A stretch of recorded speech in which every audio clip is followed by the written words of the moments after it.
দেখতে পাচ্ছেন যে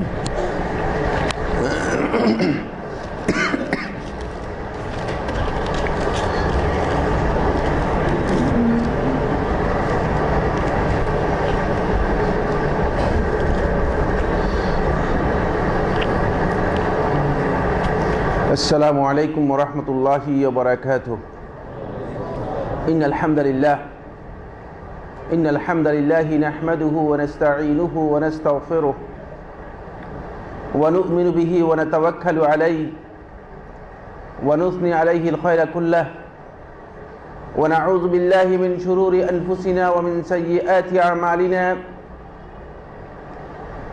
من يهده الله فلا مضل له ومن يضلل فلا هادي له وأشهد أن لا إله إلا الله وحده لا شريك له لا ند له ولا ضد له لا مثال له ولا مثيل له وله المثل الأعلى في السماوات والأرض ليس كمثله شيء وهو السميع البصير ونشهد أن محمدا عبد الله ورسوله الذي بلغ الرسالة وأدى الأمانة ونصح الأمة وكشف بإذن ربه الغمة وتركنا على بيضاء ليلها كنهارها لا يزيغ عنها إلا هالك أما بعد فإن خير الحديث كتاب الله وخير الهدي هدي محمد صلى الله عليه وسلم وشر الأمور محدثاتها وكل محدثة بدعة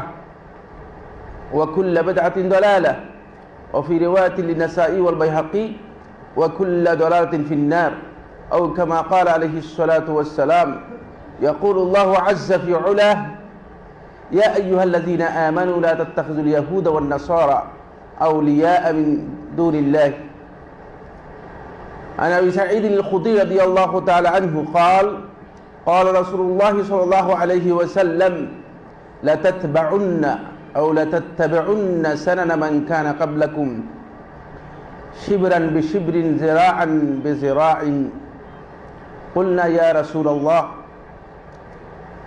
اليهود والنصارى قال فمن أخرجه البخاري في كتاب الاعتصام. সম্মানিত আজকের এই মাসিক আলোচনা সভার বাই পরিচালক, উপস্থিত ওলামায়ে কেরাম ও দ্বীনী ভাই ও বোনেরা, শুরুতেই আমরা আল্লাহ রাব্বুল আলামিনের অসংখ্য অগণিত শুকরিয়া আদায় করছি যে রাব্বুল ইজ্জত ওয়াল জালাল আমাদেরকে এমনি একটি সময়ে এই ধরনের একটি দ্বীনী মজলিসে ইলমিতে একত্রিত হওয়ার তৌফিক দিয়েছেন। এজন্য আল্লাহ রাব্বুল আলামিনের শুকরগুজার হচ্ছি, আলহামদুলিল্লাহ। এতক্ষণ পর্যন্ত অত্যন্ত গুরুত্বপূর্ণ কিছু বিষয় নিয়ে আপনাদের সামনে আলোচনা তুলে ধরেছিলেন আমাদের অত্যন্ত সুপরিচিত ব্যক্তিত্ব শেখ আকরামুজ্জামান আব্দুস সালাম। আসলে খুব গুরুত্বপূর্ণ কিছু কথা আপনাদেরকে তিনি দৃষ্টি আকর্ষণ করেছেন। কোরআন এবং হাদিসকে যদি আমরা সত্যিকারভাবে আল্লাহ রাসূল সাল্লাল্লাহু আলাইহি ওয়াসাল্লামের সাহাবীরা যেভাবে বুঝেছেন সেই পদ্ধতিতে যদি আমরা না বুঝি, তাহলে অবশ্যই বুঝের তারতম্যের কারণে, বুঝের পার্থক্যের কারণে কোরআন এবং হাদিসের বুঝের মধ্যে বিভিন্নতা তৈরি হবে। আর এই বিভিন্নতা আমাদেরকে দ্বিধা বিভক্তির দিকে ঠেলে দেবে। আর সেটাই মূলত মুসলিম উম্মাহকে শেষ পর্যন্ত বিভিন্ন ফেরকাবন্দিতে লিপ্ত করেছে। এটাকে আল্লাহ সুবহানাহু ওয়া তাআলা কোরআন কারীমের একাধিক আয়াতের মধ্যে কঠিনভাবে নিষেধ করেছেন, ওয়ালা তাকুনু কাল্লাযীনা তাফাররাকু ওয়াখতালাফু মিন বা'দি মা জাআতহুমুল বায়িনাত। আল্লাহ রাব্বুল আলামিন কোরআনের মধ্যে স্পষ্ট করে নিষেধ করেছেন যে তোমরা তাদের মতো হয়ো না যারা পরস্পর বিচ্ছিন্ন হয়ে গিয়েছে, মতপার্থক্যে লিপ্ত হয়ে গিয়েছে সুস্পষ্ট প্রমাণাদি তাদের কাছে আসার পরে। তাই কোরআন কারীমকে কিভাবে আমাদেরকে বুঝতে হবে, কোন মানহাজ, কোন পদ্ধতি কোরআন কারীম বুঝার ক্ষেত্রে গ্রহণ করতে হবে, এই বিষয় নিয়ে আপনাদের দৃষ্টি আকর্ষণ করেছে। এবং নিজেদের প্রবৃত্তির উপর ভিত্তি করে যারা কোরআনকে বুঝার চেষ্টা করবে, কোনো সন্দেহ নেই তারা পথভ্রষ্ট হবে।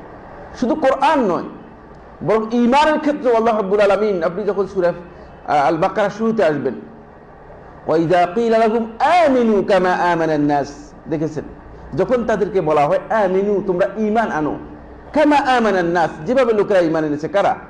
সাহাবীরা যেভাবে ঈমান এনেছে। কারণ ঈমান এমনি আনলে চলবে না, আপনাকে ঈমান আনতে হবে ওইভাবে যেভাবে আল্লাহ রাসূল সাল্লাল্লাহু আলাইহি ওয়াসাল্লামের সাহাবীরা ঈমান এনেছেন। সুতরাং ঈমান, তাওহীদ, ইসলামের মৌলিক বিষয়গুলো মূলত আমাদেরকে সালফে সালেহীন যেভাবে অনুসরণ করেছেন, যেই পদ্ধতিতে বুঝেছেন, ঠিক সেই পদ্ধতি, সেই অনুসরণের মাধ্যমে আমাদেরকে জানতে হবে। আমার আলোচ্য বিষয় এটি নয়, শুধু আমি এই কথাটুকু দৃষ্টি আকর্ষণ করলাম যে অত্যন্ত গুরুত্বপূর্ণ একটি বিষয়। কারণ মুসলিম উম্মার শুরুতেই এই দ্বিধা বিভক্তি তৈরি হয়েছে শুধুমাত্র একটি কারণে, সেটা হচ্ছে যখনই উম্মা আল্লাহ রাসূল সাল্লাল্লাহু আলাইহি ওয়াসাল্লাম যে মানহাজের উপর রেখে গেছেন, সেই মানহাজ থেকে বিচ্যুত হয়ে গিয়েছে, সাহাবীদের অনুসরণ থেকে বিচ্যুত হয়ে গিয়ে কোরআন এবং হাদিসকে গবেষণা করে নিজেদের জ্ঞান ধারণা অনুযায়ী অথবা নিজেদের প্রবৃত্তি অনুযায়ী কোরআনকে বোঝার চেষ্টা করেছে, তখনই মূলত দ্বিধা বিভক্তি তৈরি হয়েছে। এবং আজকে মুসলিম উম্মার মধ্যে আপনারা লক্ষ্য করবেন যে শত শত ফিরকায় আজকে মুসলিম উম্মাহ দ্বিধা বিভক্ত। বরং রাসূল হুদা সাল্লাল্লাহু আলাইহি ওয়াসাল্লাম আবু দাউদের riwayat মধ্যে এসেছে যে ইফতারাকাতিল ইয়াহুদ ওয়ান নাসারা ইলা 72 ফিরকা। রাসূলুল্লাহ সাল্লাল্লাহু আলাইহি ওয়াসাল্লাম বলেছেন যে ইহুদি এবং খ্রিস্টানরা 72টি ফিরকা বিভক্ত হয়ে গিয়েছে। ওয়া সাতাফতারিকু উম্মতি ইলা 73 ফিরকা, যে অচিরেই আমার উম্মত 73টি ফিরকা বিভক্ত হয়ে যাবে। অত্যন্ত ভয়ঙ্কর কথা। আমার এই বিষয়ে আলোচ্য বিষয় নয়, কিন্তু আমি যেটা এখান থেকে দলিল নিচ্ছি সেটা হলো যে এই হাদিসকে সামনে রেখে শিয়াদের এই যুগের সবচেয়ে শ্রেষ্ঠ ইমাম, শিয়াদের সবচেয়ে বড় ইমাম সেই আল মজলিসি তার কিতাবের মধ্যে উল্লেখ করেছে, আনওয়ারুল বিহারের মধ্যে উল্লেখ করেছে যে এই 73 ফিরকা হচ্ছে শিয়াদের ফিরকা। এবার বুঝুন তো, যদি শিয়াদের মধ্যে শুধু 73 ফিরকা থাকে, তাহলে গোটা মুসলিম উম্মার মধ্যে কত শত শত ফিরকা আছে আমার জানা নেই। মাকালাতুল ইসলামিয়িনের মধ্যে এই জন্য মানে ফিরকার কোনো শেষ নেই। আপনি যখন আলোচনা দেখবেন শুধু ফিরকা আর ফিরকা, ফিরকার মধ্যে আরেকটি ফিরকা, ফিরকার মধ্যে আরো কয়েকটি ফিরকা। তো এই মুসলিম উম্মাহকে এই যে দ্বিধা বিভক্তির দিকে আমরা ঠেলে দিয়েছি, অথচ তাদের কিতাব এক, তাদের নবী এক, তাদের সবকিছু এক, তাদেরকে এক পথের দিকে আহ্বান করা হয়েছে। তাদেরকে রাসূলুল্লাহ সাল্লাল্লাহু আলাইহি ওয়াসাল্লাম যে মানহাজ দিয়েছেন, যে কর্ম পদ্ধতি দিয়েছেন, সেই কর্ম পদ্ধতিও এক ছিল। কিন্তু এই বিভ্রান্তি তৈরির কারণ কি? কারণ হচ্ছে শুধুমাত্র, ইনশাআল্লাহ তাআলা আমাদের আলোচনার মধ্যে কিছু কথা আসবে, শুধুমাত্র নিজেরা প্রবৃত্তির অনুসরণ করেছি। আর এই প্রবৃত্তি বিভিন্নতা রয়েছে, যেহেতু আল্লাহ সুবহানাহু ওয়া তাআলা আপনি দেখবেন কোরআনের মধ্যে যেখানে বলেছেন ওয়ালা ইন ইত্তাবা'তা আহওয়াআহুম, আহওয়া বলা হয়েছে, প্রবৃত্তিকে একাধিক, প্রবৃত্তি কারণ একটা হতে পারে না, দিন একটা হতে পারে। এই জন্য দিনের ক্ষেত্রে যখন আল্লাহ তাআলা বলেছেন ওয়াহিদের শব্দ ব্যবহার করেছেন, সিঙ্গুলার নাম্বার ব্যবহার করেছেন, কোনো প্লুরাল নেই, বহু বচন নেই, এক বচনের শব্দ ব্যবহার করেছেন। কিন্তু যখন প্রবৃত্তির কথা উল্লেখ করেছেন তখন বলেছেন যে তাদের প্রবৃত্তি সমূহ একটা দুইটা নয়, অনেক।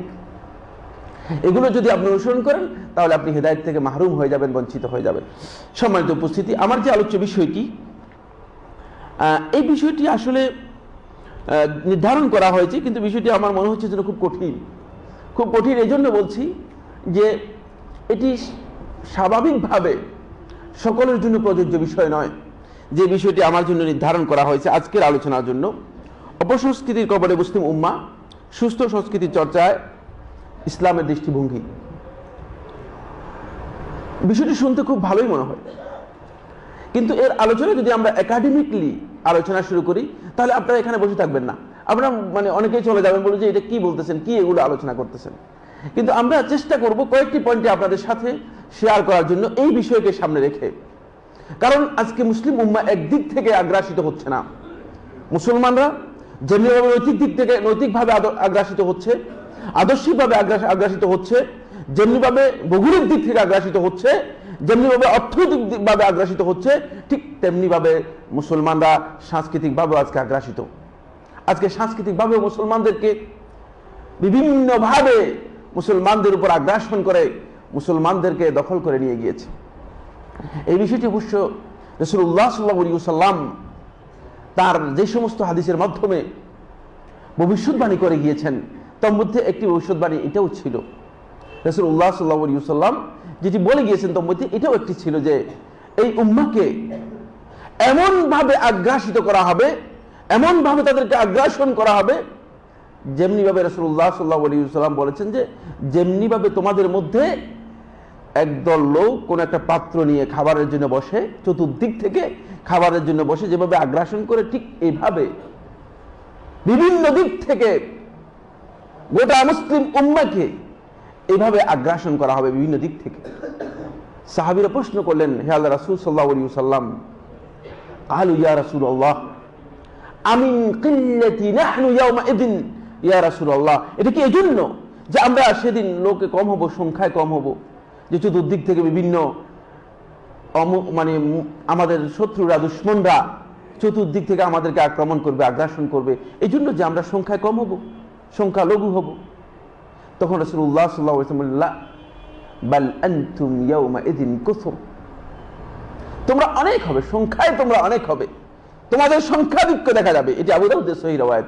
রাসূলুল্লাহ সাল্লাল্লাহু আলাইহি ওয়াসাল্লাম বলেছেন, ইবনে মাজাহর মধ্যে রয়েছে, আবু দাউদের মধ্যে রয়েছে, কিছু অংশ মুসনাদ আহমদের মধ্যে রয়েছে, তোমরা সেদিন সংখ্যায় অধিক হবে, তোমরা সংখ্যায় হবে অনেক বেশি, কিন্তু ওয়ালাকিন্নাকুম গুসা কাগুসাইস সাইল, কিন্তু তোমাদের বৈশিষ্ট্য হারিয়ে যাবে, তোমাদের ঐতিহ্য হারিয়ে যাবে, তোমাদের সংস্কৃতি হারিয়ে যাবে, তোমাদের আইডেন্টিটি হারিয়ে যাবে, তোমাদের পরিচিতি হারিয়ে যাবে, তোমরা হবে গুসা কাগুসাইস সাইল, তোমরা বন্যার ফেনার মতো হবে। বন্যার ফেনা মানুষ এর মাধ্যমে কিছু কিছু উপকৃত হতে পারে না। বন্যা আসলে যখন ফেনা হয় না, এর মাধ্যমে মানুষ কিছু উপকৃত হয় না, কিছুক্ষণ পর এগুলো অস্তিত্বহীন হয়ে যায়। ঠিক সেভাবে তোমরা হবে কাগুসা ইসাইল, বন্যার ফেনার মতো। এবং এরপরে রাসূলুল্লাহ সাল্লাল্লাহু আলাইহি ওয়াসাল্লাম ওই হাদিসের মধ্যে গুরুত্বপূর্ণ কিছু বিষয়ে দিক নির্দেশনা করলেন। রাসূলুল্লাহ সাল্লাল্লাহু আলাইহি ওয়াসাল্লাম বললেন ওই হাদিসের মধ্যে যে তোমাদের দুশমনরা তোমাদেরকে যেভাবে ভয় করত, আল্লাহ রাব্বুল আলামিন তাদের অন্তর থেকে, আল্লাহ রাব্বুল আলামিন লা ইয়ানজিআন্নাল্লাহু আন কুলুবি আদুউবিকুমুল মাহাবাতা মিনকুম, তোমাদের যে ভয় তাদের অন্তরের মধ্যে ছিল দুশমনদের, সেই ভয় আল্লাহ তাআলা উঠে নেবেন। ওয়ালা ইয়াকযিফান্নাল্লাহু ফি কুলুবিকুমুল ওয়াহান, আর আল্লাহ রাব্বুল আলামিন তোমাদের অন্তরের মধ্যে ওয়াহান ঢেলে দেবেন। কালু ইয়া রাসূলুল্লাহ, সাহাবীরা প্রশ্ন করলেন, হে আল্লাহর রাসূল সাল্লাল্লাহু আলাইহি ওয়াসাল্লাম, মাল ওয়াহান, ওয়াহান কি? আমরা তো বুঝতে পারলাম না ওয়াহান কি।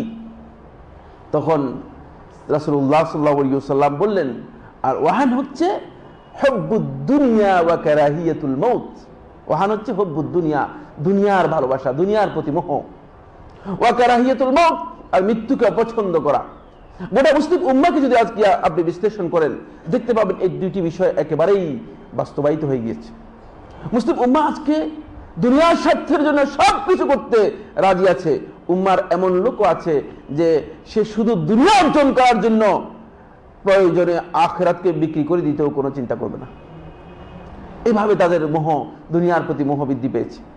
আর মৃত্যু তাদের কাছে এখন সবচেয়ে মানে অনাকাঙ্ক্ষিত বিষয়, কেউ ইচ্ছা করলে মরতে চায় না। আমি এই বিষয়ে আমার আলোচ্য বিষয় না, আলোচনার মধ্যে আমি কিন্তু ঢুকি নেই। এটি আমি প্রসঙ্গত বললাম যে আজকে উম্মাহ চতুর্দিক থেকে আগ্রাসিত হচ্ছে। সাংস্কৃতিক দিক থেকেও আজকে উম্মাহ আগ্রাসন থেকে মানে নিজেদেরকে রক্ষা করতে পারেনি। আজকে আমরা সাংস্কৃতিক দিক থেকেও আগ্রাসিত, চতুর্দিক থেকে উম্মাহ আগ্রাসিত হচ্ছে। এরপর আমার আলোচনা আমি শুরু করব রাসূলুল হুদা সাল্লাল্লাহু আলাইহি ওয়াসাল্লামের একটি হাদিস দিয়ে। আজকের আলোচনা শুরু করব একটি হাদিস দিয়ে। এই হাদিসের মাধ্যমে আমরা প্রথমে কিছু কথা আপনাদের সামনে পেশ করব, তারপর ইনশাআল্লাহ তাআলা যে আলোচ্য বিষয় রয়েছে সে বিষয়ে কিছু কথা আপনাদের সাথে শেয়ার করার জন্য চেষ্টা করব। আল্লাহ রাব্বুল আলামিন আমাদেরকে তৌফিক দান করুন। যে হাদিসটি আমি আপনাদের সামনে পেশ করেছি এটি আবু সাঈদ খুদরি রাদিয়াল্লাহু তাআলা থেকে বর্ণিত। এই হাদিসটি এটি ইমাম বুখারী রাহমাতুল্লাহি আলাইহি তার সহিহে বর্ণনা করেছেন। হাদিসের নম্বর হচ্ছে 7320 নম্বর হাদিস। কিতাবুল ইতিসামের মধ্যে ইমাম বুখারী রাহমাতুল্লাহ উল্লেখ করেছেন। অবশ্য বুখারী ছাড়াও মুস্তাদরাকের মধ্যে এসেছে, সুনানের কিতাবগুলো সবগুলোর মধ্যে এসেছে, এছাড়াও মুস্তাদের মধ্যে এসেছে। প্রায় হাদিসের অনেকগুলো কিতাবের মধ্যেই এই হাদিসটি এসেছে, যেহেতু রাসূলুল্লাহ সাল্লাল্লাহু আলাইহি ওয়াসাল্লামের অত্যন্ত গুরুত্বপূর্ণ দিক নির্দেশনাগুলোর মধ্যে একটি হচ্ছে এই হাদিসটি। আবু সাঈদ খুদরি রাদিয়াল্লাহু তাআলা বর্ণনা করেন, তিনি বলেন রাসূলুল্লাহ সাল্লাল্লাহু আলাইহি ওয়াসাল্লাম ইরশাদ করেছেন, লা তাতবাউন্না, অবশ্যই তোমরা অনুসরণ করবে, অথবা লা তাত্তাবিউন্না, তোমরা অবশ্যই অনুসরণ করবে। দুটি অর্থ হতে পারে। এটা ৮৬ থেকে ব্যবহৃত হয়, এটা সুলাসি ছাড়াও মসজিদ থেকে ব্যবহৃত হয়ে থাকে, সুলাসি মসজিদ থেকে ব্যবহৃত হয়ে থাকে। লাতাতবাউন্না, তোমরা অবশ্যই অনুসরণ করবে, সানানা মান কানা ক্বাবলাকুম, তোমাদের পূর্ববর্তীদের রীতিনীতিগুলো, পূর্ববর্তীরা যা করেছে এগুলো সব কিছুর অনুসরণ করবে। আমরা আজকে যদি দেখি পদে পদে প্রত্যেকটি পদক্ষেপে আজকে মুসলিম উম্মাহ কোথায় কোন কাফের, কোথায় কোন ইহুদি, কোথায় কোন খ্রিস্টান কি করেছে সেগুলো তাদের রেফারেন্স, আমরা সেগুলো তালাশ করে বের করার জন্য চেষ্টা করি। এবং এটি রাসূলুল্লাহ সাল্লাল্লাহু আলাইহি ওয়াসাল্লাম কখন বলে যাচ্ছেন? আজ থেকে প্রায় 1420-1425 বছর আগে রাসূলুল্লাহ সাল্লাল্লাহু আলাইহি ওয়াসাল্লাম বলে যাচ্ছে, তোমরা অবশ্যই তোমাদের পূর্ববর্তীদের যতগুলো রীতিনীতি তারা করেছে, যা অন্যায় অপরাধ করেছে, যা অপসংস্কৃতির মধ্যে তারা লিপ্ত ছিল, সব কিছু তোমরা অনুসরণ করবে। আর এই অনুসরণ কিভাবে করবে? অনুসরণের পদ্ধতি তোমাদের কি হবে সেটা বললেন রাসূলুল্লাহ সাল্লাল্লাহু আলাইহি ওয়াসাল্লাম, শিবরান বিশিবরিন ওয়া জিরাআন বিজিরা, একেবারে বিঘতে বিঘতে, হাতে হাতে হাত মিলিয়ে। তারা যদি এক হাত যায় তোমরাও এক হাত যাবে, তারা যদি এক বিঘত যায় তোমরাও এক বিঘত যাবে, তারা যদি এক বিঘত করে তোমরাও এক বিঘত করবে। ঠিক হুবহু অনুসরণ করার জন্য তোমরা চেষ্টা করবে।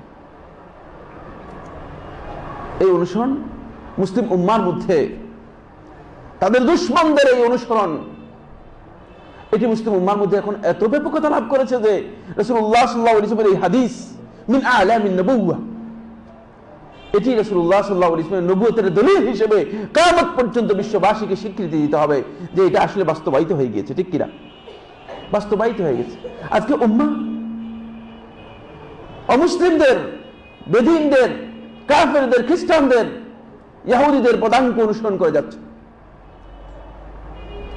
আর সেটা অনুসরণ করার জন্য আপনি দেখবেন যে কাকে বা কারা কি করেছে সেটাকে মুসলমানরা করতে হবে বলে যে একটু কাটছাট করে দেন। আমাদের কাছে আসে, এসে বলে যে সাইফুল্লাহ ভাই যদি এটাকে জায়েজ করা যায় অসুবিধাটা কোথায়?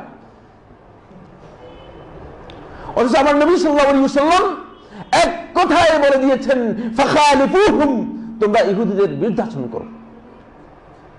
কারণ এই পথের সাথে তাদের প্রত্যেকটি ক্ষেত্রে বিরুদ্ধাচরণ করতে বলা হয়েছে। আপনারা আশ্চর্যান্বিত হবেন। ছোট্ট একটি উদাহরণ দিলে আপনাদের কাছে স্পষ্ট হবে। সেটা হচ্ছে রাসূলুল্লাহ সাল্লাল্লাহু আলাইহি ওয়াসাল্লাম সাহাবীদেরকে বললেন, তোমরা তোমাদের দাড়িগুলো যদি সাদা হয়ে যায় তাহলে এগুলো তোমরা কালার করো, রং দাও। কারণ ইহুদি এবং খ্রিস্টানরা তারা তাদের কালার করে না, রং দেয় না, তাদের বিরুদ্ধাচরণ করার জন্য তোমরা রং দাও। ছোট্ট একটি বিষয়ে রাসূলুল্লাহ সাল্লাল্লাহু আলাইহি ওয়াসাল্লাম ইহুদি খ্রিস্টানদের অনুসরণ করতে এই উম্মাহকে অনুমোদন দেননি। বুঝতে পেরেছেন? কিন্তু আজকে বাস্তবতা হচ্ছে এই প্রত্যেকটি ক্ষেত্রে, অর্থনৈতিক ক্ষেত্রে আমরা আলোচনাই করব না, প্রত্যেকটি ক্ষেত্রে, এমনকি তারা কোথায় কোথায় কোন বেদি তৈরি করেছে সেই বেদির আমরা অনুসরণ করতেছি। আমরা সেটা তৈরি করে সেখানে আমরা কত রকমের দিবস আবিষ্কার করেছে, সেই দিবসের আমরা অনুসারী হয়ে গেছি।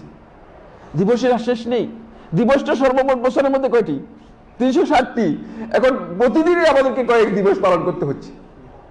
শেষ পর্যন্ত আমরা দিবস পালন করতে করতে আমরা নিজেদের কথাই বলে যাব, নিজেদের অস্তিত্বের কথাই বলে যাব।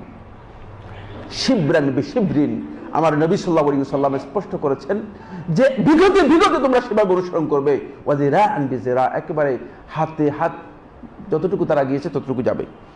এরপরেও শেষ করেন নাই। এই কথা বললেও কিন্তু আমরা বুঝে যেতাম, আমাদের কাছে সন্দেহ থাকতো না। কারণ আমার নবী সাল্লাল্লাহু আলাইহি ওয়াসাল্লাম বক্তব্যের মধ্যে সন্দেহ করা ঈমানের পরিপন্থী কাজ। এটাকে আপনারা বিশ্বাস করেন কিনা? এটা ঈমানের পরিপন্থী কাজ। যদি কোনো সহিহ হাদিস সাব্যস্ত হয়ে যায় তাহলে ঈমানের দাবি হবে সেটি মেনে নেয়া। এই জন্য রাসূলুল্লাহ সাল্লাল্লাহু আলাইহি ওয়াসাল্লাম অনুসরণের ক্ষেত্রে যখন কোনো হাদিস সরাসরি কেউ পেয়ে যাবে সহিহ হাদিস, সেটা মেনে নেওয়াটাই হচ্ছে তার উপর ওয়াজিব, সেটা মেনে নিতে হবে তাকে। দ্বিতীয় নম্বর কথা হলো, শুধু এই কথাই বলেন নাই, এরপরে বলেন হাত্তা লাউ দাখালু জুহরা দাব তাবি'তুমুহুম, যদি তারা কোন গুইসাপের গর্তের মধ্যে ঢুকে, তাবি'তুমুহুম, তোমরাও ঢুকার জন্য চেষ্টা করবা, তোমরা ঢুকবা গিয়ে সেখানে।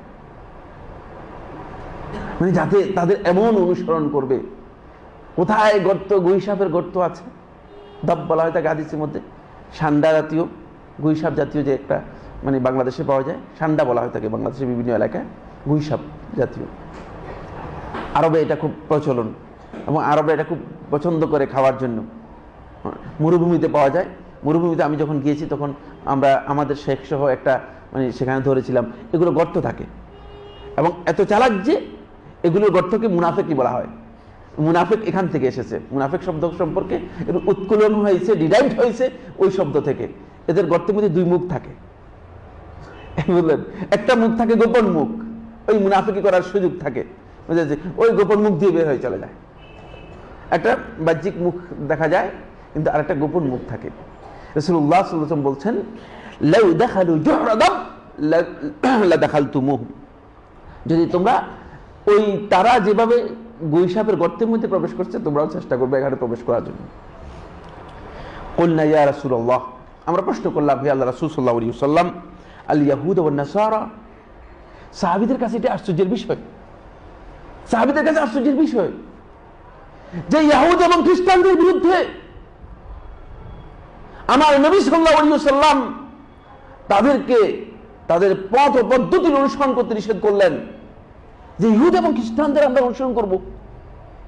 এই জন্য সাহাবীরা প্রশ্ন করলেন, আশ্চর্য বোধ করলেন, আল ইয়াহুদ ওয়ান নাসারা, ইহুদি এবং খ্রিস্টানদের আমরা অনুসরণ করব। সাহাবীদের প্রশ্ন থেকে বোঝাচ্ছিল, তারা বুঝাচ্ছিলেন যে এটা কিভাবে হতে পারে, কিভাবে এটা সম্ভব যে আমরা ইহুদি এবং খ্রিস্টানদের অনুসরণ করব। তখন রাসূলুল্লাহ সাল্লাল্লাহু আলাইহি ওয়াসাল্লাম বলেন, ক্বালা ফামান, এছাড়া আর কে, এদেরই অনুসরণ করুন। এবং এই হাদিসের এই রাওয়ায়াতটুকু সরাসরি মুস্তাদরাকের এবং লফজটা সরাসরি সহিহ বুখারী থেকে নিয়েছি, 7320 নম্বর হাদিস। কিন্তু এর আরেকটি রাওয়ায়াত রয়েছে, যে রাওয়ায়াতটি মুস্তাদরাক হাকিমের মধ্যে রয়েছে। সেখানে রাসূলুল্লাহ সাল্লাল্লাহু আলাইহি ওয়াসাল্লাম আরেকটু বর্ধিত করেছেন, হাত্তা লাউ আন্না আহাদাহুম জামা ইমরাআতাহু বিত-তারিক লাফাআলতুমুহ। আরেকটি অত্যন্ত তুচ্ছ, অত্যন্ত নিকৃষ্ট উদাহরণ দিয়ে রাসূল হুদা সাল্লাল্লাহু আলাইহি ওয়াসাল্লাম এই বিষয়টি তুলে ধরেছেন। কারণ আমরা যে কত নিকৃষ্টভাবে, কত উলঙ্গভাবে ইহুদি খ্রিস্টান সহ আজকের এই পৃথিবীর যে যারা তথাকথিত আছে মুসলমানদের দুশমন, তাদের অনুসরণ করব, এ ব্যাপারে রাসূলুল্লাহ সাল্লাল্লাহু আলাইহি ওয়াসাল্লাম স্বচ্ছ ধারণা দেওয়ার জন্য বললেন, এমন কি তাদের কেউ যদি তার স্ত্রীর সাথে রাস্তায় সঙ্গম করে, এটা কল্পনাও করা যেত না, জাহিলি সমাজেও এই কাজ হতো না। কিন্তু আজকের সমাজের মধ্যে এটি শুধু কল্পনা নয়, এটি বাস্তব। নাউজুবিল্লাহ মিন যালিক। আপনি ইউরোপে যান, তাহলে আপনি বুঝতে পারবেন যে মানে কি মানুষ না হাইওয়ান, তাদের চরিত্র কোথায় গিয়ে ঠেকেছে। যে কথাটুকু রাসূলুল্লাহ সাল্লাল্লাহু আলাইহি ওয়াসাল্লাম বলেছেন আজ থেকে 1420 বছর আগে, একেবারে এমন ভাবে বাস্তবায়ন করেছে যে যদি তাদের কেউ রাস্তায় তার স্ত্রীর সাথে সঙ্গম করে, লাফাআলতুমুহু, তোমরাও সে কাজ করবে।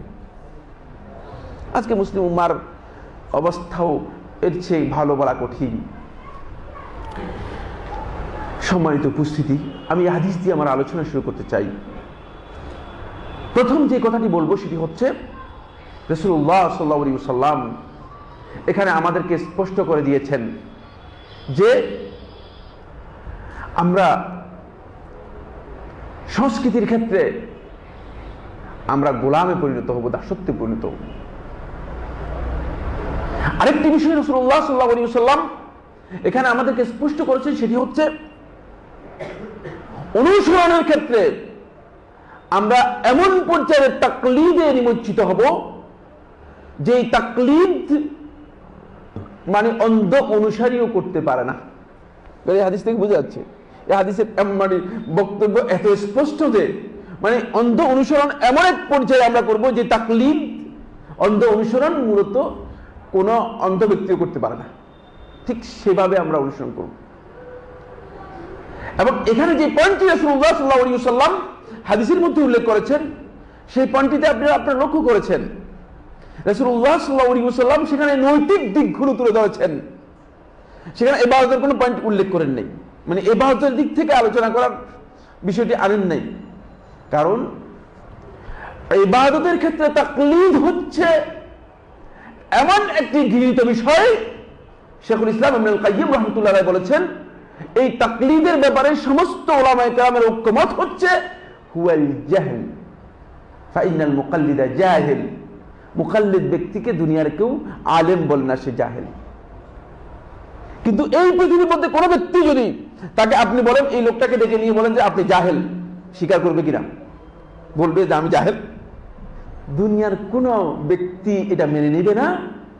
দুনিয়ার কোন ব্যক্তি নিজের জন্য এই ওয়াসফকে, এই বৈশিষ্ট্যকে পছন্দ করবে না যে আমি জাহেল। এটা কেউ মনে, আপনি যদি আমাকে বলেন আমি রাগ করবো, আবার আরেকজনকে বললে তিনি না জানলেও রাগ করবেন, ঠিক কিনা? বলে আমি জাহেল, এটা কেউ মেনে নেবে না। ঠিক মুকাল্লিদ হচ্ছে ওই ব্যক্তি যে হুয়াল জাহিল, সে মূর্খ। তার কারণ কি? কারণ হচ্ছে মুকাল্লিদ যিনি, তিনি কি কাজ করেন? তার কাজটা কি? তার কাজটা হচ্ছে কাবুল কাউলিল গায়রি বিলা হুজ্জা। তাকলিদের সংজ্ঞার মধ্যে ইরশাদুল ফুহুলের মধ্যে শৌকানী রাহমাতুল্লাহ আলাইহি উল্লেখ করেছেন, তাকলিদের পরিচয় হচ্ছে কাবুলুল গায়রি বিলা হুজ্জা, কোন দলিল প্রমাণ ছাড়া একজন লোকের কথা গ্রহণ করে মেনে নেয়, নাম হচ্ছে কি তাকলিদ। যেমন ওই রাস্তা থেকে একজন লোক দৌড় দিয়ে আসলো, দৌড় দিয়ে এসে আপনাকে বলল যে ওই ওই একটু সামনে 1000 লোক মারা গিয়েছে, বিশাল অবস্থা, 1000 লোক শেষ। কিচ্ছু জিজ্ঞেস করলেন না, আর আপনি বলেন যে হ্যাঁ 1000 লোক মারা গিয়েছে। তারা জিজ্ঞেস করলেন তুমি কে, তুমি কি জন্য বলতেছো? তারা এটাও জিজ্ঞেস করলেন তুমি কি দেখছো কিনা? কিচ্ছু না। এটার নাম হচ্ছে তাকলিদ। এর চেয়ে মূর্খতা আর কিছুই নেই। এটা শেখুল ইসলাম ইবনুল কাইয়্যিম রাহমাতুল্লাহ এটাকে একেবারে সবচেয়ে নিকৃষ্ট মূর্খতার সাথে তুলনা করেছেন। কিন্তু তাকলিদের আরেকটি পয়েন্ট রয়েছে, সেটি হচ্ছে এখানে আজকের আলোচ্য বিষয়ের অন্তর্ভুক্ত। সেই পয়েন্টটি কি? সেই পয়েন্টটি হচ্ছে, আমরা আধুনিক আরবি ভাষায় তাকলিদ শব্দের ব্যবহার করা হয় থাকে কোন একটা জিনিসকে মানে নকল করা। নকল বুঝে আসছে কিনা? দেখবেন আপনারা সৌদি আরবের এগুলোর মধ্যে, বক্সগুলোর মধ্যে দেখবেন, মানে যখন কোন একটা মানে পণ্য দেখা, তখন লেখা আছে এহদারি তাকলিদ, মানে নকল করা থেকে সতর্ক থাকো, নকল থেকে সাবধান। আমাদের বাংলাদেশে দেখা থাকে না, বাংলা ভাষায় ওইটা আরবিতে লেখা থাকে এহদারি তাকলিদ, নকল থেকে সাবধান। নকল কোন জিনিস, এটাকে মূলত তাকলিদ শব্দ ব্যবহার করা হয় থাকে। সংস্কৃতির ক্ষেত্রে অপসংস্কৃতি যেটি, সেটাই হচ্ছে মূলত নকল, এটাই হচ্ছে তাকলিদ। এই জন্য রাসূলুল্লাহ সাল্লাল্লাহু আলাইহি ওয়াসাল্লাম নৈতিক দিক থেকে গোটা মুসলিম উম্মাহ যাতে নকল থেকে নিজেকে রক্ষা করতে পারে, অন্ধ অনুসরণ থেকে নিজেকে রক্ষা করতে পারে, এই জন্য এই হাদিসের মাধ্যমে রাসূলুল্লাহ সাল্লাল্লাহু আলাইহি ওয়াসাল্লাম এই বিষয়টি সতর্ক করে দিলেন, এই বিষয়টি সতর্ক করে দিলেন। এবং ইহুদি এবং খ্রিস্টানদের অনুসরণ করাটা সাংস্কৃতিক আগ্রাসনের মূল বিষয়। এই কারণে শেখুল ইসলাম ইবনে তাইমিয়া রাহমাতুল্লাহ আলাইহি কিতাব লিখেছেন, আপনার কারা কেউ যদি পড়া থাকে বলতে পারবেন, ইক্তিদাউস সিরাতিল মুস্তাকিম লিমুখালাফাতি আসহাবিল জাহিম। এই কিতাবটি এত ইম্পর্টেন্ট যে দুটি কিতাব সম্পর্কে আমি বলি যে দুটি কিতাব না পড়লে তাকে আলেম বলাই উচিত হবে না, তার মধ্যে এটি একটি অত্যন্ত ইম্পর্টেন্ট একটি বিষয়, ইক্তিদাউস সিরাতিল মুস্তাকিম। সিরাতুল মুস্তাকিমের উপর যদি কোনো ব্যক্তি সত্যিকার ভাবে সুপ্রতিষ্ঠিত থাকতে চায়, কোন ব্যক্তি যদি সিরাতুল মুস্তাকিমের উপর নিজেকে সুপ্রতিষ্ঠিত রাখতে চায়, তাহলে অবশ্যই সে ব্যক্তি ওই আসহাবুল জাহিম, যারা জাহান্নামী আছে, যারা জাহান্নামের পথ অনুসরণ করেছে, ওই পথ থেকে নিজেকে তারা কি রাখতে হবে? বিরত রাখতে হবে। ওই পথ থেকে তারা নিজেকে দূরে রাখতে হবে। এজন্য জাহান্নামীরা যে সমস্ত কাজ করবে সেগুলো থেকে নিজে বিরত থাকবে, দূরে থাকবে। এটাই হচ্ছে মূলত রাসূলুল্লাহ সাল্লাল্লাহু আলাইহি ওয়াসাল্লামের সুন্নাহ। সেখানে রাসূলুল্লাহ সাল্লাল্লাহু আলাইহি ওয়াসাল্লাম মুখালাফাত করতে বলেছেন, ইহুদি এবং খ্রিস্টানদের বিরুদ্ধে আচরণ করতে বলেছেন। ইহুদি খ্রিস্টান যেগুলো করেছে সেগুলোর অন্ধ অনুসরণ নয়, বরং আরেকটি হাদিসের মধ্যে আনাস বিন মালিক রাদিয়াল্লাহু তাআলা বর্ণনা করেন, তিনি বলেন রাসূলুল্লাহ সাল্লাল্লাহু আলাইহি ওয়াসাল্লাম ইরশাদ করেছেন, মান তাশাব্বাহা বিকাওমিন ফাহুয়া মিনহুম।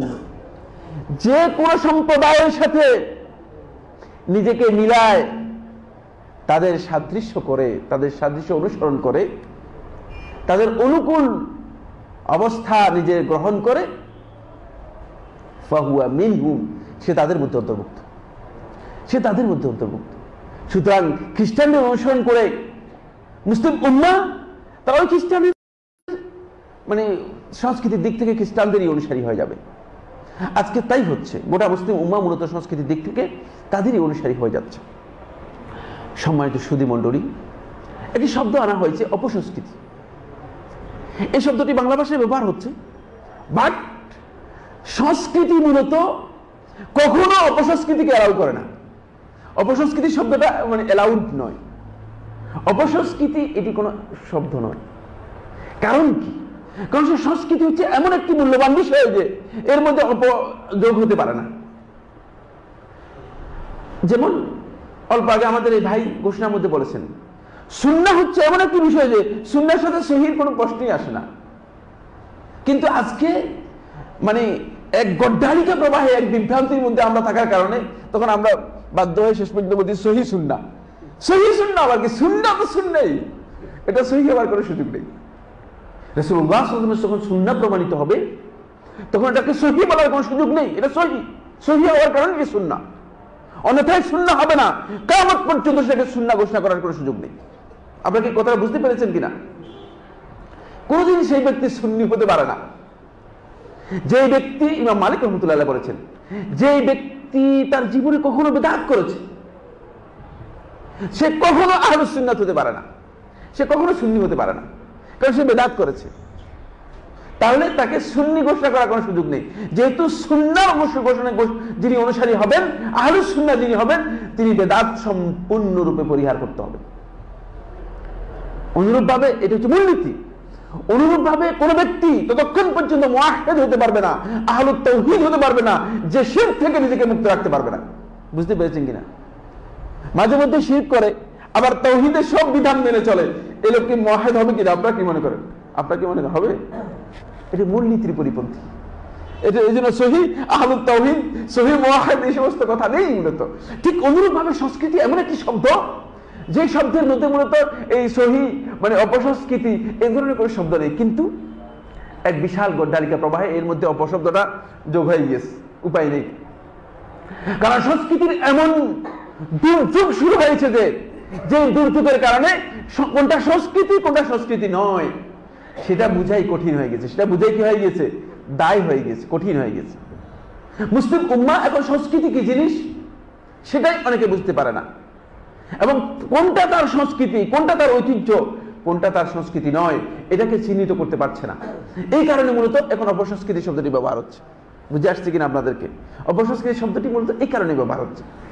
অপসংস্কৃতির মাধ্যমে যে দিকগুলোকে বোঝানো হয়েছে সেটি হচ্ছে যেগুলো সংস্কৃতি নয়, যেগুলো আমাদের সংস্কৃতি হতে পারে না, যে সংস্কৃতির উপর ইসলাম প্রতিষ্ঠিত বা মুসলমানরা প্রতিষ্ঠিত হতে পারে না, কিন্তু সংস্কৃতির অঙ্গনে সেগুলো মুসলমানদের মধ্যে ঢুকে গেলেই সেটা হচ্ছে কি? অপসংস্কৃতি। সেটা হচ্ছে অপসংস্কৃতি।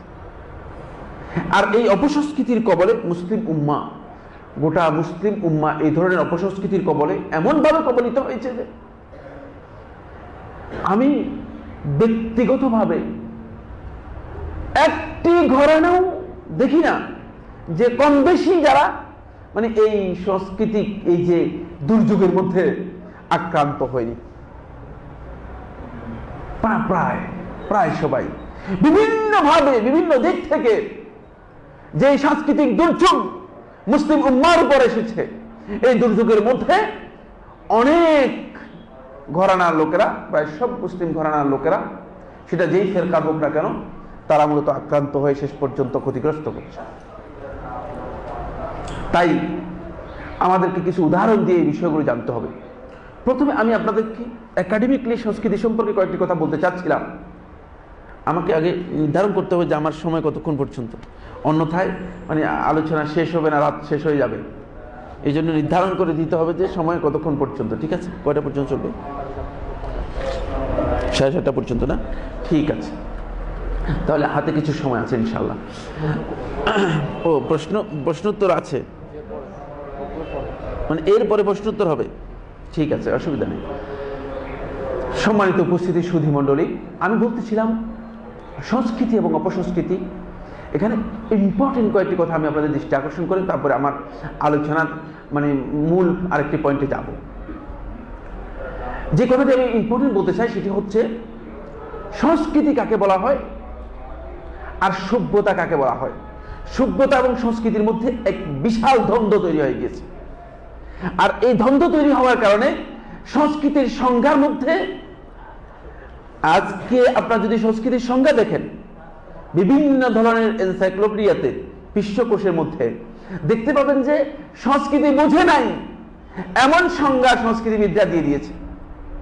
কেউ এই সংস্কৃতিকে মনে করেছে কিছু খেলাধুলা, কিছু বিনোদন, কেউ শিল্পকলা, কেউ গান বাজনা ইত্যাদিকে মনে করেছে সংস্কৃতি। বিভিন্ন জন বিভিন্নভাবে সংস্কৃতিকে চিত্রায়িত করেছে, সংজ্ঞা দিয়েছে।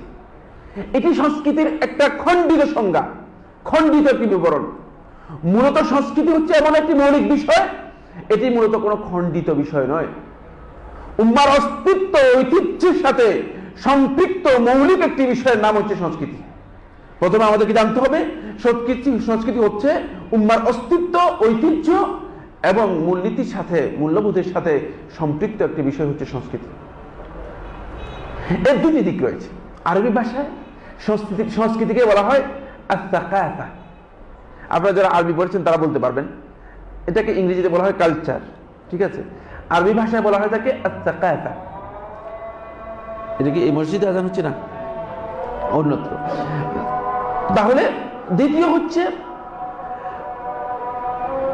আমরা একটু ডিলে করি না, কারণ আজানের ডিস্টার্বের কারণে জিনিসটা মানে কথা বলতে সুন্দর মনে হবে না।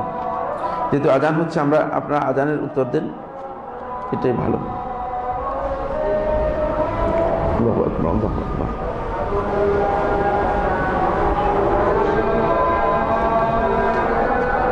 যাবো ইনশাআল্লাহ তাআলা। প্রথমে যে কথাটি বলবো সেটি হচ্ছে, সংস্কৃতিকে আরবিতে সাকাফা বলা হয়। সংস্কৃতির পাশাপাশি আরেকটি শব্দ আছে যেটাকে বাংলা ভাষায় সভ্যতা বলা হয়। কি বলা হয়? সভ্যতা বলা হয়, সিভিলাইজেশন ইংরেজিতে। এটা হচ্ছে আল হাদারা, এর আরবি হচ্ছে আল হাদারা।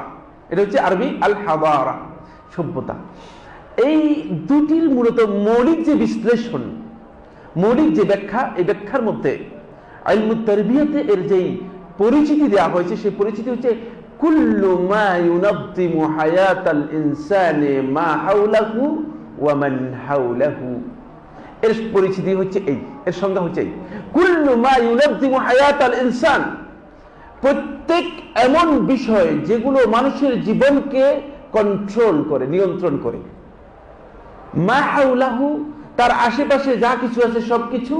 ওয়া মান হাওলাহু, এবং তার আশেপাশে যা মানে মানুষ আছে সব, মানে তার পরিবেশ, তার আশেপাশের মানুষ এবং তার জীবনকে নিয়ন্ত্রণ করে এমন বিষয়টাকে মূলত বলা হয় থাকে সংস্কৃতি এবং সভ্যতা।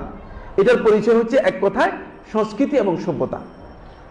ওয়াল জানিবুল মাদ্দিয়্যু মিনহু, এর বাহ্যিক রূপ যেটি, এর অবকাঠামোগত দিক যেটি, এটা হচ্ছে হুয়াল হাদারা, এটা হচ্ছে সভ্যতা। বুঝতে পারলাম কিনা? যেমন এই ঢাকা শহরের বিল্ডিং, সৌন্দর্য, রাস্তাঘাট, তারপরে আদার্স যত বাহ্যিক দিকগুলো আছে, অবকাঠামোগত উন্নতি, এগুলো হচ্ছে সভ্যতা। এগুলো একসময় সভ্যতার দিকে মানে আপনাকে ইঙ্গিত করবে। এবং পৃথিবীর ইতিহাসে এই সভ্যতার বিভিন্ন ইতিহাস আপনারা জানেন। হরপ্পা সভ্যতার কথা আপনারা জানেন, মহেঞ্জোদারো সভ্যতার কথা আপনারা জানেন, পৃথিবীর বিভিন্ন সভ্যতার কথা ইতিহাসে রয়েছে। এটা হচ্ছে সভ্যতা। ওয়াল জানিবুল মা'নাউয়্যু মিনহা, আর এর মধ্য থেকে নৈতিক যে দিকটি রয়েছে এটা হচ্ছে আস-সাকাফা, এটা হচ্ছে কি? সংস্কৃতি। এটা হলো সংস্কৃতি। তাহলে সভ্যতা এবং সংস্কৃতি দুটাকে একটু আপনারা কি বুঝতে পেরেছেন? যদি বুঝতে পারেন এতটুকু ভালো, আর না বুঝতে পারলে কোনো অসুবিধা নেই, কারণ এটা বুঝার মধ্যে আখিরাত নাজাতের কোনো বিষয় নেই। এটি শুধু একটি একাডেমিক্যাল বিষয়, মানে যতটুকু বুঝার জন্য বলেছি। কারণ অনেকেই আছে সভ্যতা এবং সংস্কৃতির মধ্যে এই বাহ্যিক দিকটি পার্থক্য না করার কারণে তারা আজকে মানে এমন কিছু বাহ্যিক দিক আছে যেগুলোকে তারা মনে করতেছে আমাদের সংস্কৃতি। আরে মূর্তি বানানো নাকি আমাদের সংস্কৃতি? এটা আদৌ সংস্কৃতি নয়। এটা এক নম্বর হচ্ছে সংস্কৃতির মধ্যে অ্যালাউড না। দ্বিতীয় নম্বর বিষয় হচ্ছে আমাদের সংস্কৃতি মোটেই হতে পারে না, ইসলামী সংস্কৃতি হওয়ার কোনো সম্ভাবনাই নেই। সামনে আলোচনার মধ্যে ইনশাআল্লাহ তাআলা এই বিষয় আসবে। তাহলে আমরা প্রথমে যেটা বুঝাতে চেয়েছিলাম সেটা হচ্ছে সংস্কৃতি এবং সভ্যতার দুটি জানেব রয়েছে, দুটি দিক রয়েছে। একটা দিক হচ্ছে বাহ্যিক দিক, অবকাঠামোগত দিক, আরেকটা দিক হচ্ছে আভ্যন্তরীণ বা অভ্যন্তরীণ দিক অথবা নৈতিক দিক। এই নৈতিক দিক ভিত্তি যত বলিষ্ঠ হবে তত বেশি একটি উম্মাহ শক্তিশালী হবে, তত বেশি একটি উম্মাহ শক্তিশালী হবে। এবার আসবো আমরা গোটা পৃথিবীতে আমরা একটু স্টাডি করি। গোটা পৃথিবীতে মানুষ আল্লাহ রাব্বুল আলামিন যাদেরকে সৃষ্টি করেছেন, মূলত সৃষ্টি করেছেন তো তাদেরকে একটাই উদ্দেশ্যে।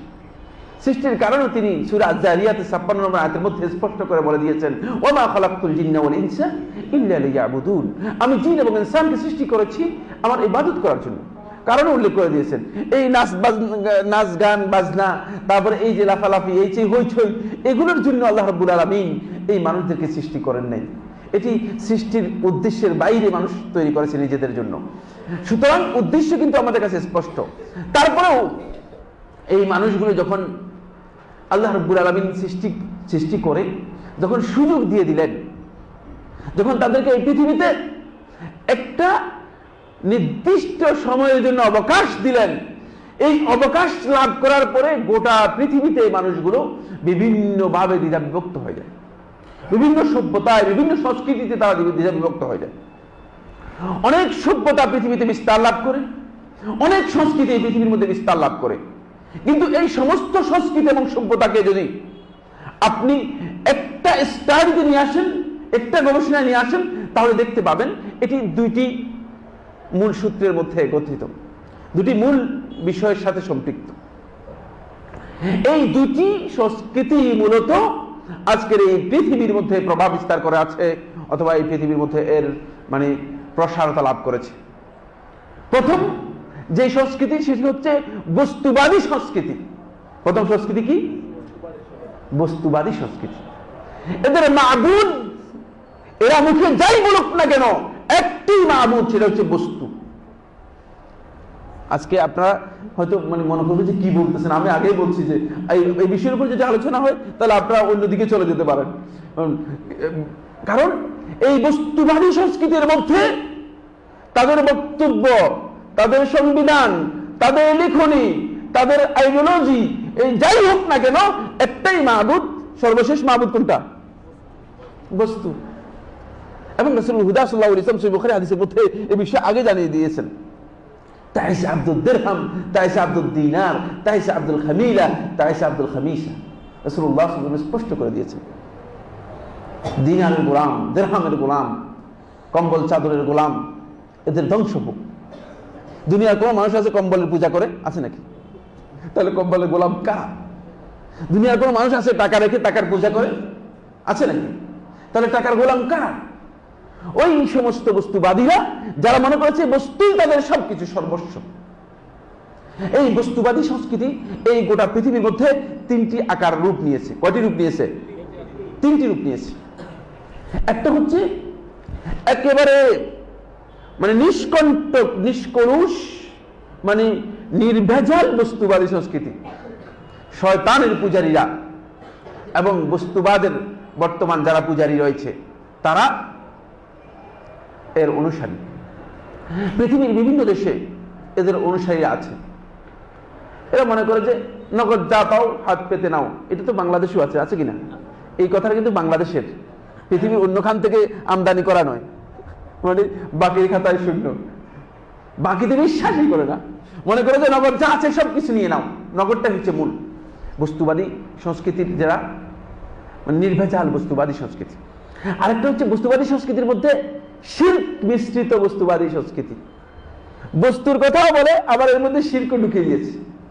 জাহিল সমাজের লোকেরা যাদের কাছে আল্লাহ রাব্বুল আলামিন সর্বশেষ বিশ্বনবী মুহাম্মদ রাসূলুল্লাহ সাল্লাল্লাহু আলাইহি ওয়াসাল্লামকে প্রেরণ করেছেন, ওই সমাজের লোকেরা মূলত শিরকের সাথে মানে বস্তুর সাথে শিরক লাগিয়ে দিয়েছে। যখন দেখে যে বস্তু দিয়ে পার পাওয়া যাবে তখন বস্তুই হচ্ছে মাবুদ। বুঝলেন না? এক কবি ছোটবেলায় পড়ছিলাম, মনে পড়ছে যে মানে রোগ সমঝকর বাত করনা ওহি হাই হুসনুল কালাম, খা কাহো আল্লাহ আল্লাহ, ইয়া কাহো রাম রাম। যে মানে ভালো করে বুঝে কথা বলা, এটাই হচ্ছে সবচেয়ে উত্তম কথা। যদি দেখো যে সেখানে আল্লাহ আল্লাহ বলা দরকার, আল্লাহ আল্লাহ। যদি দেখো যে সেখানে রাম রাম, তাহলে রাম রাম চালাই দিবা। বুঝে আসছে কি? মানে তখন ওই বস্তুবাদীরা যারা শিরকের সাথে সম্পৃক্ত ছিল, ওই শিরক মিশ্রিত বস্তুবাদী যারা ছিল, তারা মূলত যেখানে শিরক দেখলে শিরকের মাধ্যমে বাঁচা যাবে সেখানে শিরক করে বসে।